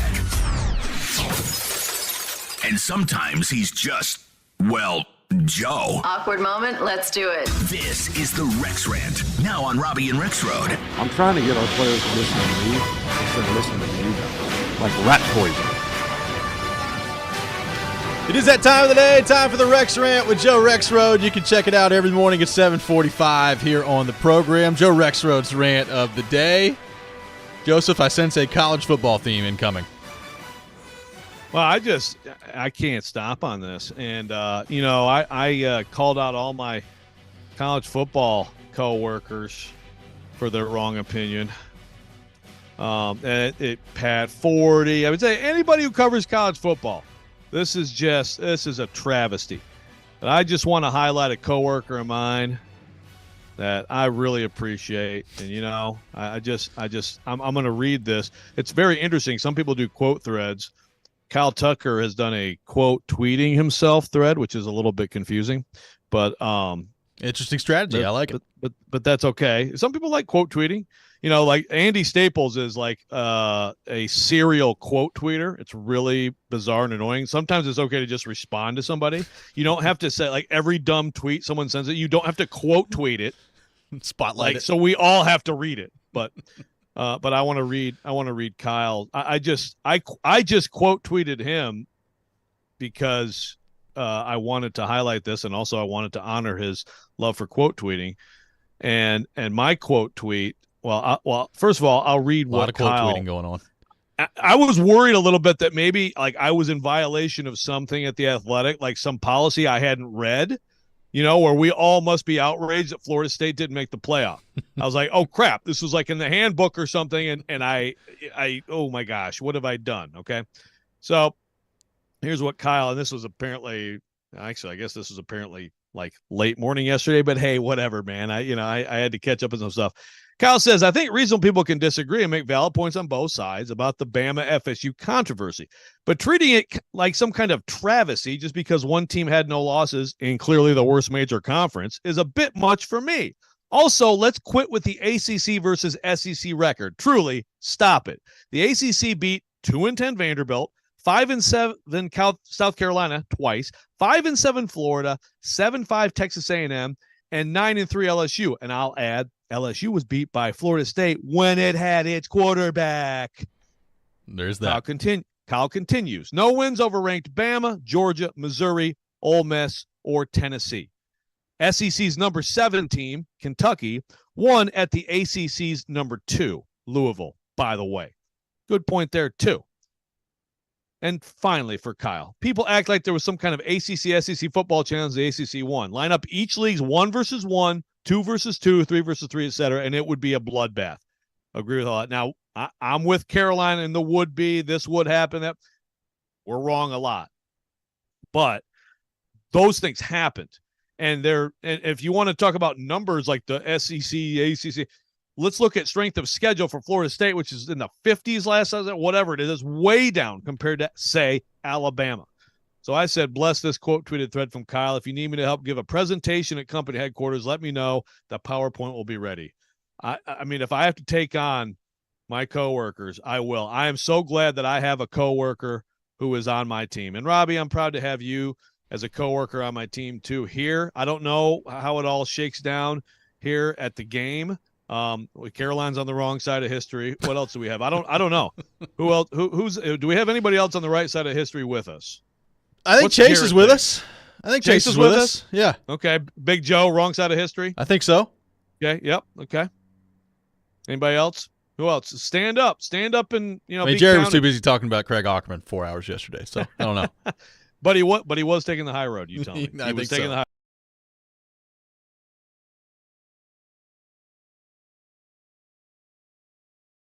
Here and just like dance around. Craig Ackerman got fired. Somebody get fired, and then his point was it's too little, too late. Like it's not good news for the Titans. I should have done it last year. So that was basically the point.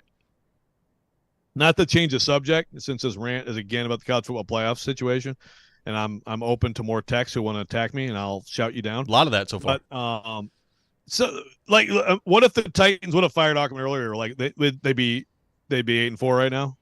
Yes, he went through the record and said, they lost the Ravens game because of special teams, this last one because of special teams. Well, yes. There was one more he put in there. I couldn't remember which one it was, but basically, like, the Titans would be like 7-5.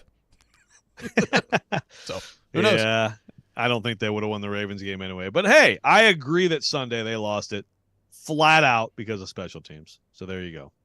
The what's going to be interesting in this process is, like, what if Alabama goes on to win the national title? Which, by the way, I think is very possible. Like, if Alabama goes on to win the championship, does that invalidate everybody whining about Florida State getting it or not getting in?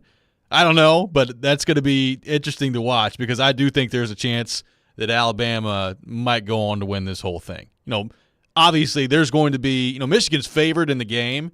There's going to be a lot of people picking Alabama to upset Michigan, and we'll see whether or not Michigan can overcome that and actually get a playoff win this time around with Jim Harbaugh and no Connor Stallions in the mix. We'll see what happens there. But if Alabama goes on to win the whole thing, does that invalidate people screaming about Florida State in your mind? I don't think it changes it that much, right? I mean, like, it's still whatever happens from here. Like, you had to make a decision right now, right?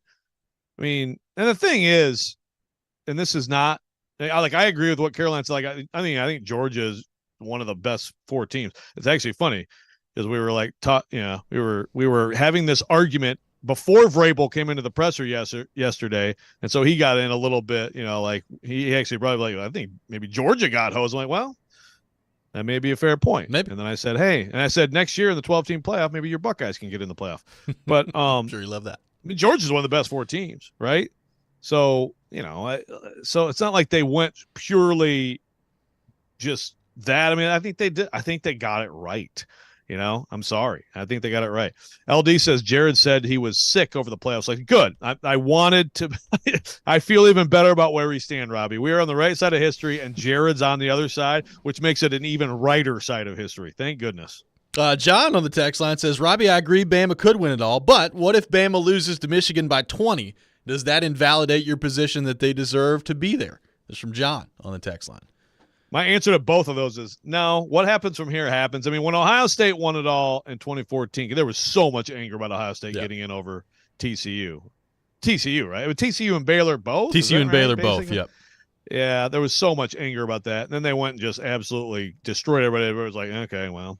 I mean, but either way, like, you have to make a decision in this moment. So I don't think anybody right now is arguing Alabama is not good enough, are they? I mean, I think they're just arguing that Florida State got screwed because they're undefeated and a Power 5 undefeated team's never gotten in, right? Yes. Now they are, Alabama got beat at home by 2 scores, and that's the argument. It's like, well, I get that. Now they also play Texas, who is number 3 in the college football playoff rankings. They're in too. They're in too. So, I mean, there is you do have to factor who they lost to as a part of it as well. But I hear that part of it is basically the main argument against the Alabama thing. But no, for the most part, I don't hear a whole lot of people arguing that Alabama isn't good enough to be in the top 4. Yeah, great question from Gordon. If this were the BCS, who would you want your 2 teams to be? BCS, yeah, I mean, it probably would be Michigan, Washington, right? I mean, it would probably be the top 2 teams. They're both undefeated, and yeah, so. And Florida State's undefeated. Look, that they are. That they are. Well, Auburn fans know. We were just talking about Auburn with Scott Ramsey. They know well the 2004 team, which was the year I'm like, well, got to go to a bigger playoff now. Can't have an undefeated Auburn team. By the way, when the SEC, Liberty, they're undefeated. What? They are too. See? Tell you what. Hey, I am absolutely for one thing. If Florida State goes out and beats Georgia, and I don't care if Georgia's playing third stringers, they're all 5 stars anyway. Florida State, absolutely hang the banner. I hope that the AP poll votes them number 1 too. Absolutely. Split national title. That's going UCF? Used to happen every other year when I was a kid anyway.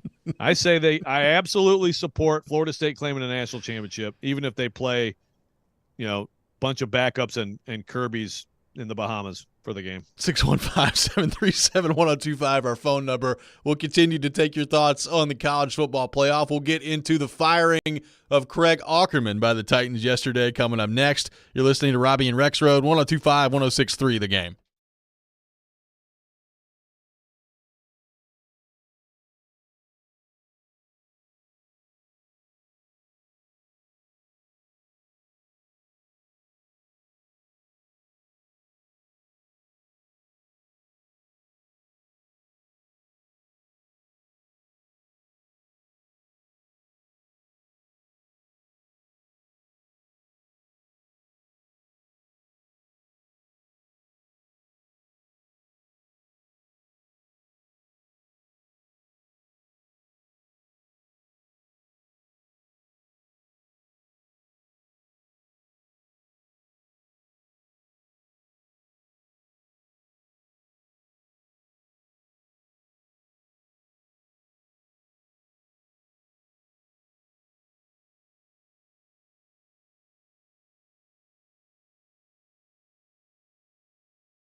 Final hour, Robby and Rexrode, 102.5, 106.3 The Game. Robby Stanley, Joe Rexrode, Nick Keyser here with you on this Tuesday morning, taking your thoughts all show long on our phone and text lines driven by WilsonCountyHyundai.com. 615-737-1025, our phone number, 615-737-1025.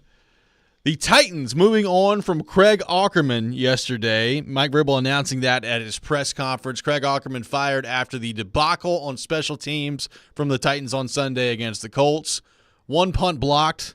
Another one, Joe, technically wasn't blocked, but the rusher got back there so quickly that it counted as a rushing attempt for Ryan Stonehouse. Now Ryan Stonehouse is going to be out the rest of the year. He's having surgery, so you've lost your punter for the remainder of the year. So the Titans moving on from Craig Aukerman yesterday.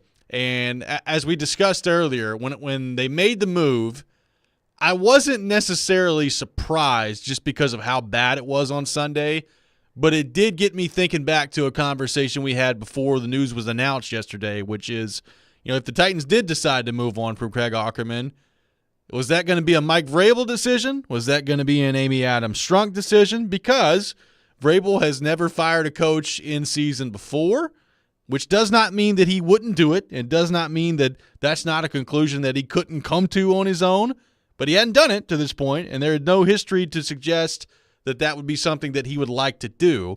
So Aukerman fired yesterday. My first thought was, okay, was that a Vrabel decision, or was that a decision maybe from up top with Amy Adams Strunk and the ownership saying, hey, Mike, I need you to go ahead and move on from the special teams coordinator today after the debacle on Sunday. I don't know what the answer is. It may very well be as simple as Vrabel saying, yeah, we got to make a change after what we saw against the Colts. But that was the first thought I had when I saw the Aukerman news. What do you think about Vrabel and the decision to fire Craig Aukerman yesterday as he announced at the press conference? Yeah, I don't know. I think that it's better for the Titans and for Titans fans if this was Mike Vrabel's decision, because the better franchises have owners that don't meddle in things like this, and the bad franchises have owners who do meddle in things like this. I mean, look, I understand like the Cowboys are still good, but also, when's the last time the Cowboys won anything? I don't think it's a coincidence, and they'll blow it this year too. But we know that Amy Adams Strunk fired John Robinson in season last year, which was a meddling, reactive owner move, and it would kind of change. Like, I think it sort of changed a little bit. Like, okay, whoa, what's going on here with ownership? I think it's also, you look at the situation, and that was not only a game lost because of completely inexcusable special teams mistakes. It was a key player hurt because of completely inexcusable special teams mistakes. So I think I'm not a huge fan of firing coaches in season. I think unless there's some sort of huge personal issue going on, because I think you hamstring yourself. I mean, you got to – that's I asked Vrabel at the Division of Labor, and he said, basically like it'll be fine. But it's like, well, you have 3 people doing this. Now you have 2, and the guy who's in charge is gone. So I would think that would strain things to some extent. But I don't know. Not a big fan of it, but I think in a situation like this, I get it. You do see this sometimes in the NFL. You just have something so bad on a particular day that there's a reaction to it. And if it's purely independent on Vrabel's part, then then that's the first time for him. But it's still a short coaching life for Mike Vrabel in the NFL, So I would imagine it won't be the last if he's going to coach for another 10 years or whatever it is. Yeah, probably not. And, when you have something as bad as it was on Sunday, it's hard to justify, in my opinion, keeping it going moving forward, other than what you just brought up. I mean, you're 4-8, and the end of the season is right around the corner anyway. So, I mean, I guess you could have just rolled through the next 5 games, but when it's as bad as it was on Sunday, I think you got a fan base that's looking around saying, what in the heck's going on out there? Probably an owner that's looking around and saying, what in the heck's going on out there with the special teams part of this? So I'm not necessarily surprised that the Titans made the decision that they did yesterday. And now, Tom Quinn is stepping in and is taking over as special teams coordinator in the meantime.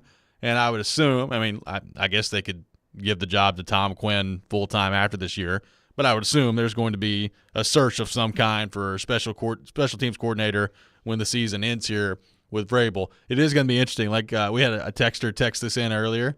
Like what happens if the Titans return a punt for a touchdown or block a punt on Monday night against the Dolphins? Just immediate returns on the special teams. Would be interesting to see. Tom Quinn, baby. Taking Quinn over. Yeah.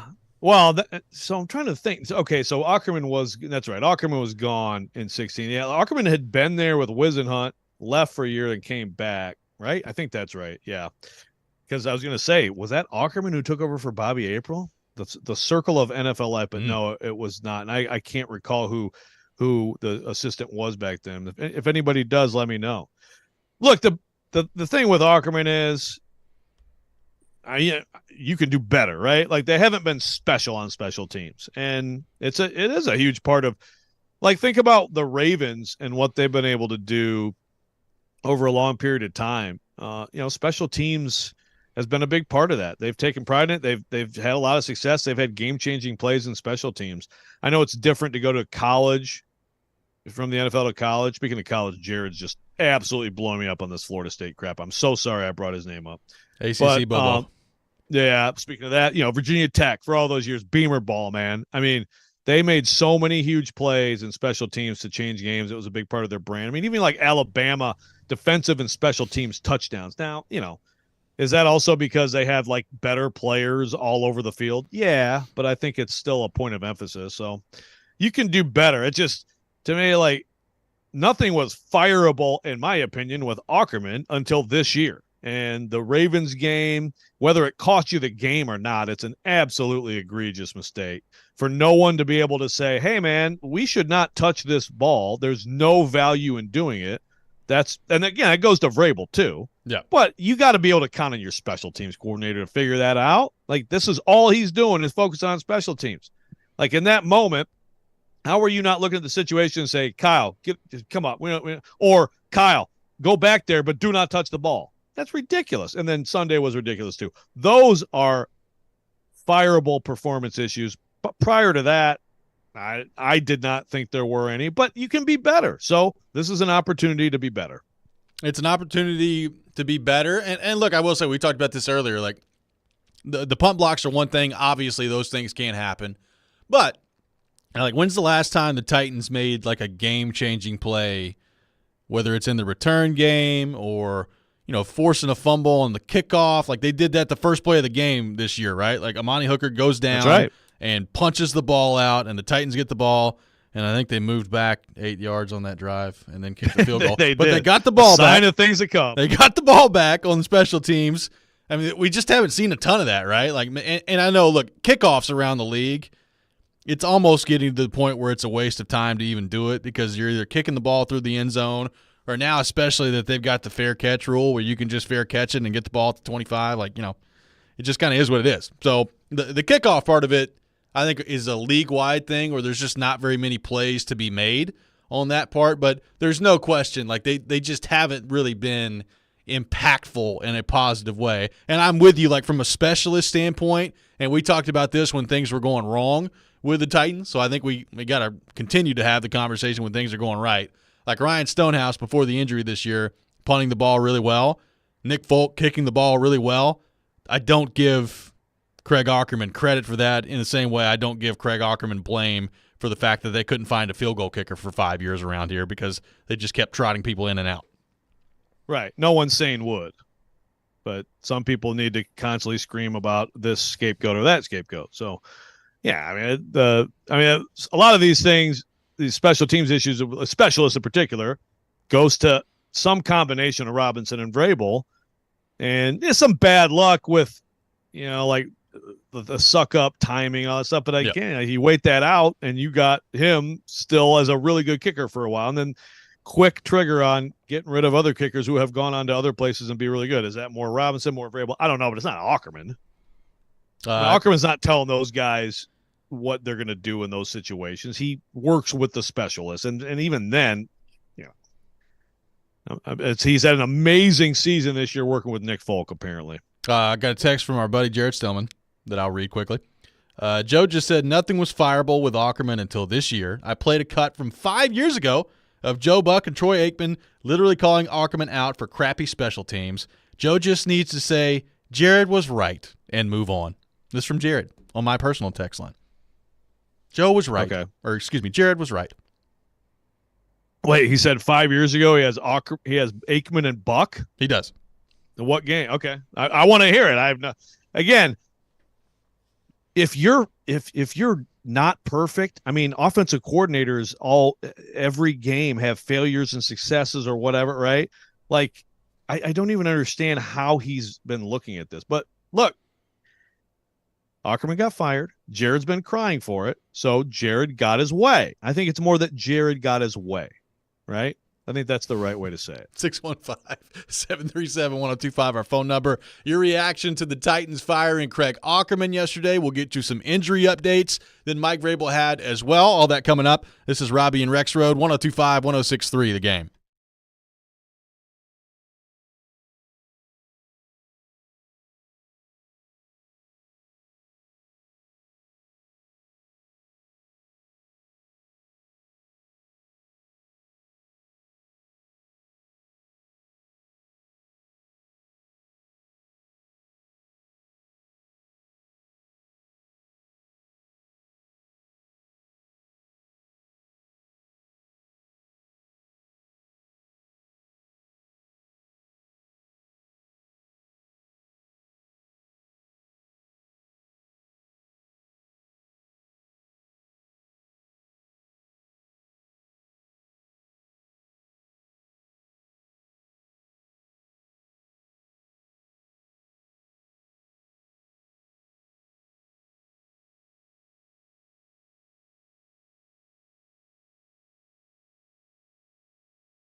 Jags unable to do anything with outstanding field position to begin that drive. Batson muffs it, able to get back on it, and in the end zone where they're going to mark him, it's a safety.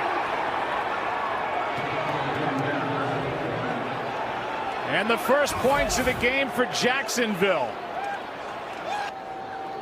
He mucked it initially, touched it well outside the 5, and then went backward into the end zone and was swarmed. He muffs it, and then once he's able to recover it, just stay in play. Just get up the field. You know, a game like this, the turnovers, the special teams obviously plays a big role, and they do here right now with 2 points. Well, for Tennessee, they're coming off a brutal week. Craig Ackerman was hearing about his special teams. He's the coordinator. They had a punt blocked, a blocked extra point. They gave up a 61-yard kick return to the Jets. Overcame all that and got a win, but now they just handed Jacksonville 2 points. There you go. There's the clip from Joe Buck and Troy Aikman from what I assume is the Tennessee-Jacksonville Thursday night game where Derrick Henry broke off the 99-yarder. I guess that's the same game. Was that Batson? Was that Cam Batson? Cam Batson. Oh my goodness! They did invoke Ackerman's name. Ackerman. So there you go. He's got the clip. He's always got the audio. He's got the audio. Well, your response. First of all, my response. First of all, I don't remember all that stuff from the Jets game. So that's a bad week. That's a bad week, no doubt. Sounds like a bad week. You know, I'll take the Batson play for example. And, you know, it's kind of like, it's a little different, but we all rip on Andre Dillard, right? And he gets beat for a sack. It's like, oh my God, how could you do that? You know what to do, but you know, whatever it is, you let him, he's a speed rush, you let him outside, whatever it is, you guys didn't pick up the twist. Terrible performance. Is it that, or do you blame the offensive line coach? Like someone like Batson making a decision like that in the field of play. I mean, look, I'm not saying there's no accountability there for Ackerman, but for the most part, that's the player in the moment. Like, dude, you can't, or Phillips, like, catch the ball, right?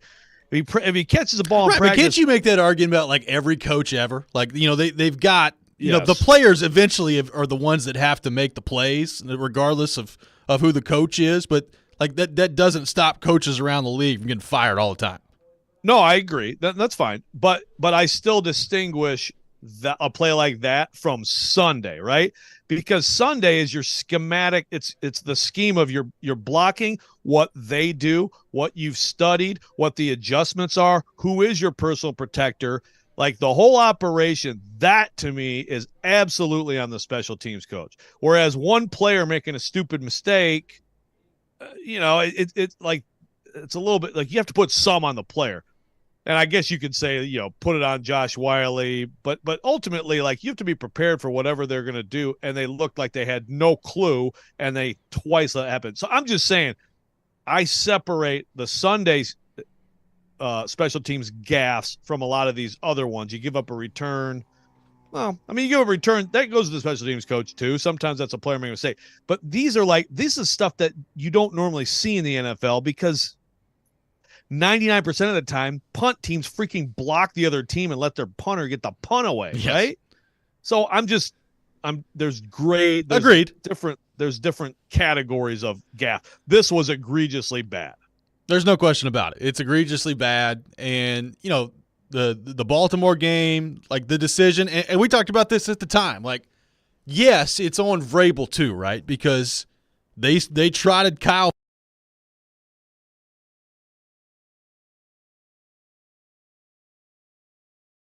There's nothing good that could come from trying to field this punt. But that's also why you have a special teams coordinator. Like, why are you sending him out there in that situation knowing that nothing positive can come from it based on the time left on the clock and the way that game was going?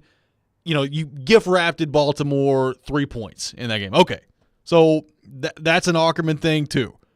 You know, the Saints game earlier this year, they got a punt blocked, like it partially blocked. I think it ended up going like a couple yards past the line of scrimmage, so it doesn't technically count as a punt block in the stat sheet that way, but they got the punt blocked. So there have been special teams gaffes this year that have been bad and culminated by what we saw on Sunday, Ackerman finally ends up being the one to pay the price for it at that point. So I have no problem with what the Titans did yesterday. I think, eventually enough is enough. I am more on your side, though, that I think the egregious nature of it really, in my opinion, hasn't been there for the most part until this season. I do agree with you there. Thank you for saying that. You're welcome. Jared, are you listening? Jared, are you listening? Jared got his way, and it's got to be, for Vrabel. Because, we talked about this. I don't really think Vrabel, was, totally belittling Jared during the presser last year. Now, this year when he's like a dude, that was a lot more like that, right? Yeah. But, he's making a little joke. But it's got to be – this has got to be a tough one for Vrabel to, because he defended – Downing after 1 year, but it was 1 year, and it still wasn't a complete disaster with the offense. And the offense still had A.J. Brown in Downing's first year, Last year it was kind of becoming apparent by the end of the year that he was going to have to move on from him. But the Ackerman stuff it's been a long time, and he did defend him a year ago. And then Ackerman came out, and to me, like it's different this year than it has been. So regardless, he's gone. Some people speculating that, if it had to be Vrabel, because if he didn't make this decision, he would quit if Amy made him do it. Yeah, he's not forfeiting the years left and the millions of dollars left on his contract. Some coaches just say you have to eat it sometimes in this league from ownership. But I will say that Vrabel is a commodity in the NFL. He is. And so if you want to bring it to last week's discussion about Vrabel, the Patriots, and all that stuff, if I'm Vrabel and I'm forced to do things like this, then I am looking around, because it's just that's not how ownership should be. Who's the best owner in the NFL? What's the best owning family in the NFL? Rooney's. Absolutely. Period. And you know what? That the in-season firing was the first time since, what was it, 1940 or something like that? Something just absurd. You know why? Because they don't meddle. They hire good people and they let them do their jobs. That's what you need to do as an NFL owner. So I hope that's what is happening here, and that Vrabel made this decision independently, and this information is different than the previous information on Ackerman. And if that's the case, then at 4-8, taking a coach out at this point, let's be realistic about this season. It doesn't – it matters to them. They're going to work hard. They're going to try to play. They're going to try to win, but it doesn't matter like it would if they were in a playoff race. Jim Irsay probably a close second to the Rooneys, in terms of the owner power rankings in the NFL. Probably number two. Yes. I would love an owner power rankings, because I don't know a bunch of stuff about, Paul Allen or whatever. It would be that would. Yeah, well, I'd tell you about the Fords. Thing is, I actually think Sheila Hamp Ford seems like a competent person, which is probably part of why they are where they are. But the power rankings of NFL ownership in terms of going through all their moves, and that would be fascinating. It would be. I think the Rooneys would easily be first. 615-737-1025. We'll continue the conversation on the Titans coming up next. Speaking of, join Jared Stillman, Chris Sanders, and Derek Mason at Twin Peaks in Madison this Monday from 4 to 6 p.m. for our NFL pregame show. They'll break down the Titans' Week 14 matchup against the Dolphins and give you the latest updates before the game. Our NFL pregame show presented by Parma Tractor and Equipment and Beast Unleashed. Also, make sure you tune in to 93.3 Classic Hits tonight for MTSU men's basketball. Blue Raiders will take on Missouri State at the Murphy Center with pregame beginning at 6 o'clock, tip-off at 6:30. Coverage also available on the 93.3 Classic app and at 933classichits.com. This is Robby and Rexrode, 102.5, 106.3 The Game.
Welcome back in, Robby and Rexrode, 102.5, 106.3 The Game, brought to you by Chuck McDowell and Medical House Calls, Middle Tennessee's best medical care in the comfort and safety of your own home. For more information, go to medicalhousecalls.com. Medical House Calls, where the nearest clinic is your home. Robby Stanley, Joe Rexrode, Nick Keyser here with you, live from our 102.5 The Game studio, brought to you by Hiller Plumbing, Heating, Cooling, and Electrical.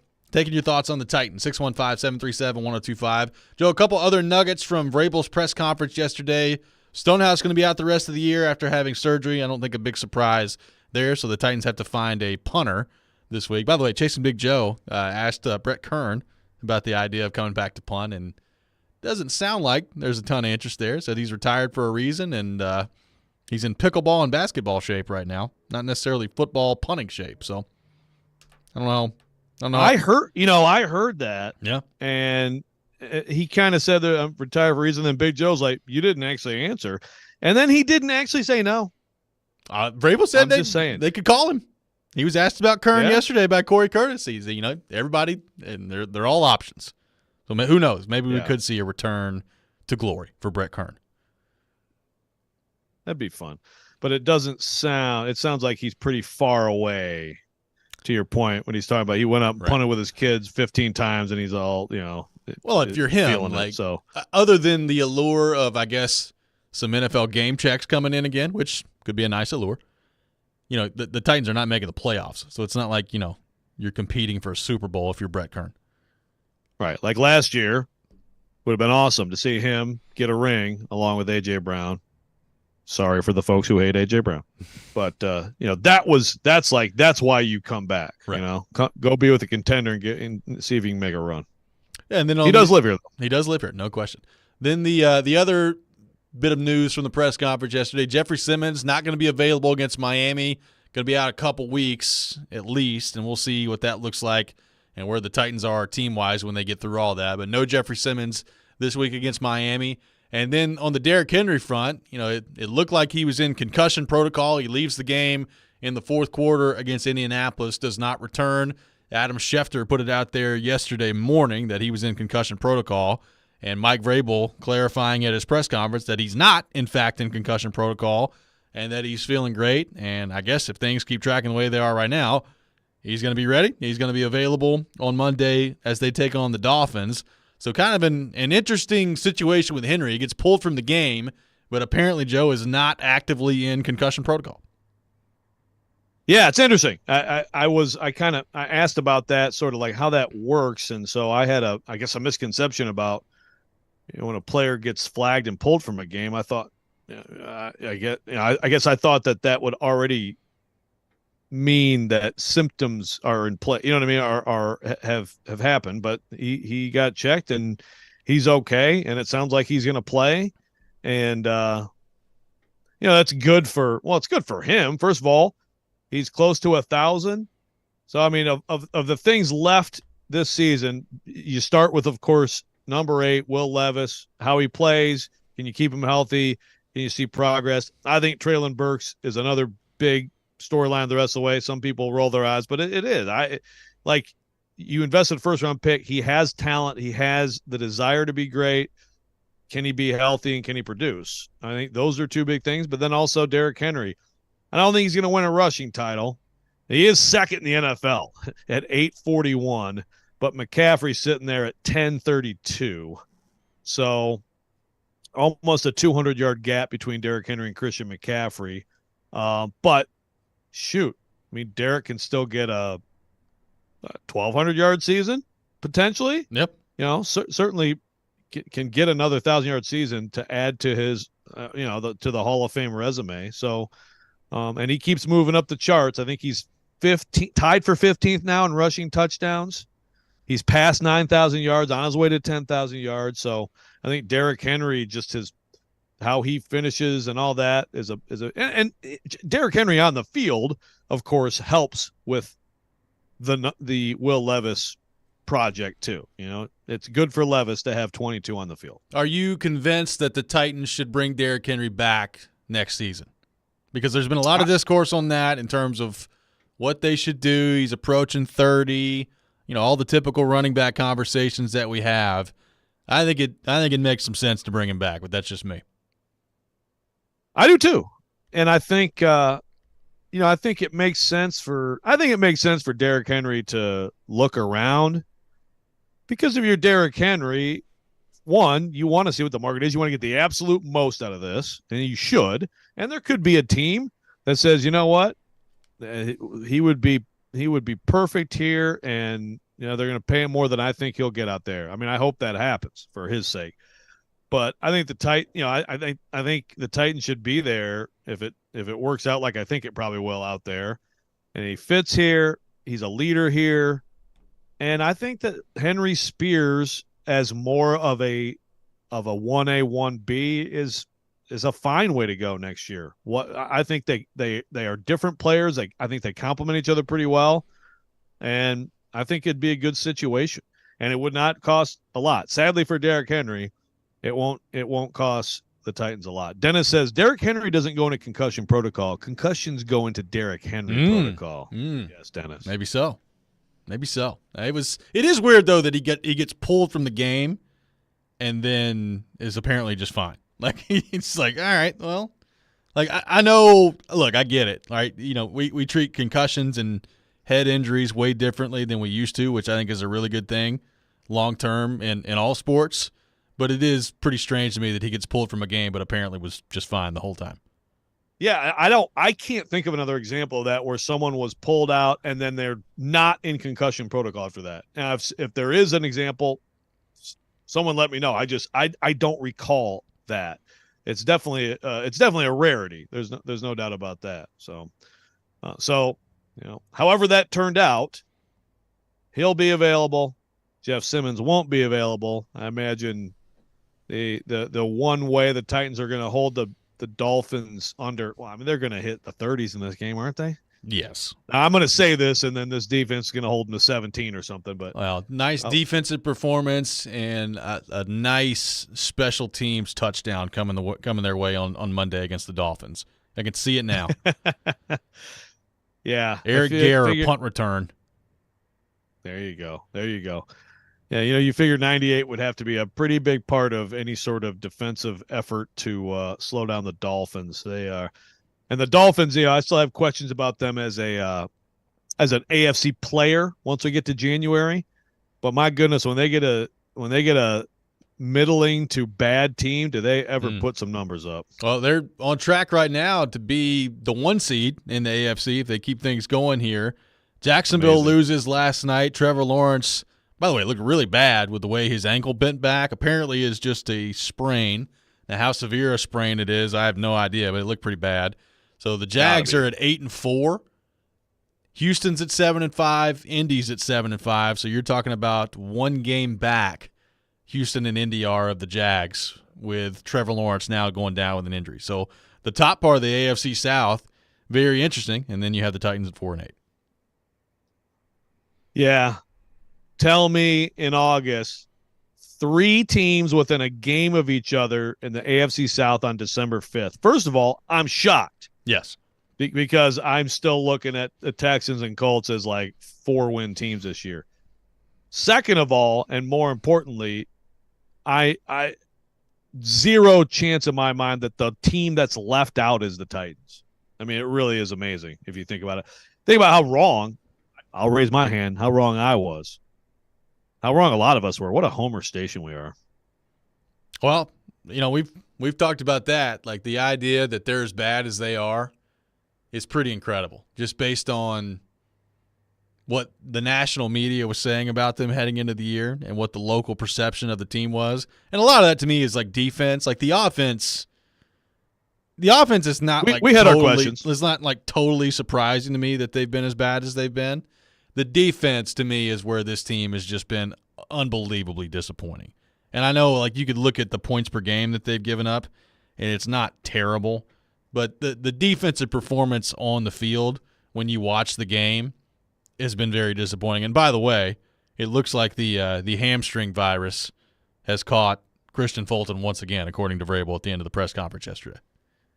Yeah, so he's got 5 games left with the Titans, but he may not play in all 5. So But very, he has rebounded from, think about early season when he needed to be benched for good. Yeah. Per some people, he's responded, to that, but been a very disappointing season. Like, so the Titans are the one team that's left out. They're up there they have a chance at a top 5 spot. What if they would have fired Ackerman in the offseason? What would they be right now? 10-2? Maybe. I think 7-5 was the official prediction. What if they had fired Ackerman like in 2018? How many Super Bowl rings would they be sporting right now? I don't know. These are questions that people ask. I said this earlier. We have talked, and this is, look, I get it. I get it this week because, they just fired the coach yesterday. But really over the course of the last couple years, a lot of energy being spent on the special teams coordinator. Maybe more so than any other market in the league. The thing is, people always I kind of respect it. I do too. We are a special team city. People always get into these hires for OC, obviously, and D coordinator. Let's get a hot list of candidates for the Titans special teams coordinator job. Why does that never happen? Why don't people get into that stuff? How many other special teams coordinators around the league can you name? I can name one. Who you got? Rich Bisaccia. He's the Packers special teams coordinator. He's very good. Who the heck is the Ravens guy? Oh, I don't know. But he's really good. I'm sure he is. The Ravens guy. Okay, this is like Tecmo Bowl when Bernie Kosar wouldn't sign with them. So it was QB Browns and Jim Kelly was QB Bills and Randall Cunningham was QB Eagles. Yeah. Ravens special teams guy is who the Titans should try to hire away. That's right. 615-737-1025 is our phone number. 615-737-1025. We'll continue to take your thoughts on the Titans on our phone and text lines driven by WilsonCountyHyundai.com. Coming up next, it's time for Pred's Pick to Click here on Robby and Rexrode. Be the first caller, 615-737-1025, our phone number. If you guess a goal scorer for the Predators tonight as they take on the Chicago Blackhawks, you will win a pair of tickets to a future Nashville Predators home game. That's coming up next. This is Robby and Rexrode, 102.5, 106.3 The Game.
time for Preds Picks to click.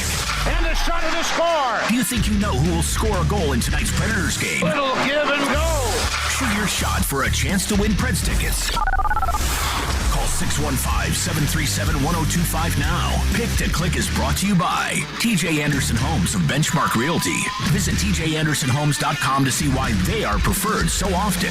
It's Pick to Click, now on Robby and Rexrode. It's that time of the day, time for Preds Pick to Click here on Robby and Rexrode, presented by TJ Anderson Homes of Benchmark Realty. List your home with TJ to get your home seen, heard, and sold. Preds in action tonight, taking on the Chicago Blackhawks on the road. They'll be back at home on Thursday. The standings in Preds Pick to Click are as follows. The listeners in first place with 6 correct answers. Joe Rexrode in second with 4 on the season. Nick Keyser in third with 3 correct answers. I continue to be in last place with 2 correct answers. With that in mind, let's go to our 1025 The Game phone line, driven by WilsonCountyHyundai.com, and welcome in Connie. Connie, good morning. Thanks for calling in. Who is your pick to click tonight for the Nashville Predators?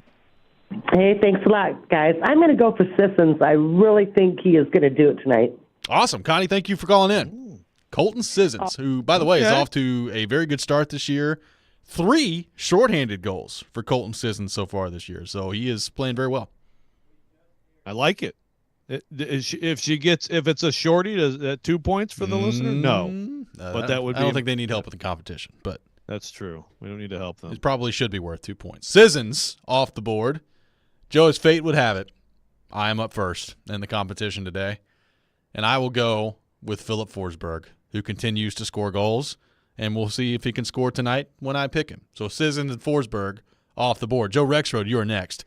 Your pick to click in the competition. Well, why can't you have a little creativity? You know, go on a limb a little bit. I've gone out on a limb, and it hasn't worked. I'll go O'Reilly. What about you? Why can't you go out on a limb? Well, I am. I'm saying. Where's Luke Shin? I think anything but Forsberg right now is going on a limb. Sissons, Forsberg, O'Reilly off the board. Nick Keyser, your pick to click for the Nashville Predators. I'll tell you what.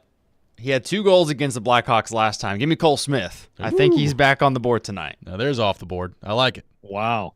So Colton Sissons, Philip Forsberg, Ryan O'Reilly, and Cole Smith, the selections. Joe Rexrode, your reaction? Yeah, Cole Smith, man. That's the fact that he's been picked, multiple times? Yes. Right? Yes. That is, you know what? That saves the whole thing from you doing the obvious thing with Forsberg. So thank you, Nick. Hey, by the way, I have special teams coach info. Do you? Okay. The show ends. Let's do it. The guy I was thinking about was Jerry Rosberg. Okay. Now he actually retired in 19, but he was a guy with the Ravens for forever. 2019. Okay. I thought you were going to say he retired in 1998. I was like, well, that's a long time ago. Oh, no. Also, for anybody who wants to know more about this, my guy Rick Gosselin, okay? Hall of Fame writer, Michigan State grad, fantastic. He has rated special teams in the NFL forever. Go to rickgosselin.com. And some names that I can't believe I forgot, like Joe Judge. He ranks all-time greatest, Joe Judge. But the best is probably Dave Tube from the Chiefs. He's also one of those guys. And did you know, by the way, 2 guys who came in the 60s as special teams coaches and vaulted their careers from there, Dick Vermeil and Marv Levy. How about that? Boy. How about that? Nice. So it's but yeah, Joe Judge. I mean, of course. I mean, Joe Judge got a head coaching job because he was such a good special team coach. You don't see that every day. You do not. Joe, quick questions for you. Didn't work out, but he was a good special teams coach.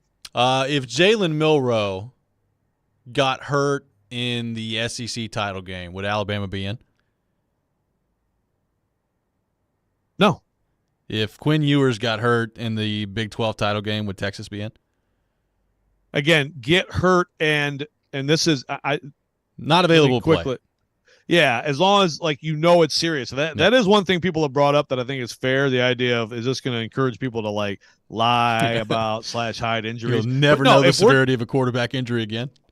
If we're talking clearly season over, leg wrecked, like with Travis, both of them aren't in. I'm just saying, this is not a huge. It has to be. If you are charged with putting in the best 4 teams, which they are, not the best resumes, not the most deserving, which they are, then how would you not take that into account? It's a massive deal. Tennessee beat South Carolina last year. They're 11-1. Hendon Hooker's out the rest of the year. Do they get in the college football playoff with Joe Milton at quarterback? No. So I don't think this is necessarily like a new thing. Like the one example is Cardale Jones, and I've talked about why that was the case. He came in and played unbelievable, and they won 59-0 in the one game of sample size that you saw with Cardale Jones as quarterback. I mean, what you do when you have the opportunity matters. And I believe that if they had won a grinder and he looked terrible, that I believe they would not have gotten in. I know some people are just like, nah, whatever the brand is, it's about ratings. Dude, the committee deserves plenty of criticism, and it's, as someone said, I said it was a tough job. They're like, oh yeah, tough job sitting in a boardroom, but still, like, you're going to take a lot of criticism. Dude, also, Florida State is not McNeese State or anything out there. They've got a good enough brand on their own. The ratings are going to be good in every year that they don't have to play on New Year's Eve because of the NFL. So the ratings are going to be good, and that's not what they're doing. And in fact, they did the right thing. I wish more people could recognize that. I texted Mitch Light because someone asked on the text line, what about Mitch? Yeah. Well, he's on the wrong side of history too. Oh, boy. Kyle and I are going to storm the New York Times offices with our Roll Tide signs and just take over the place. That's right. That does it for us today. We'll be back 6 a.m. tomorrow. Jason Big Joe up next. You're listening to 102.5, 106.3 The Game.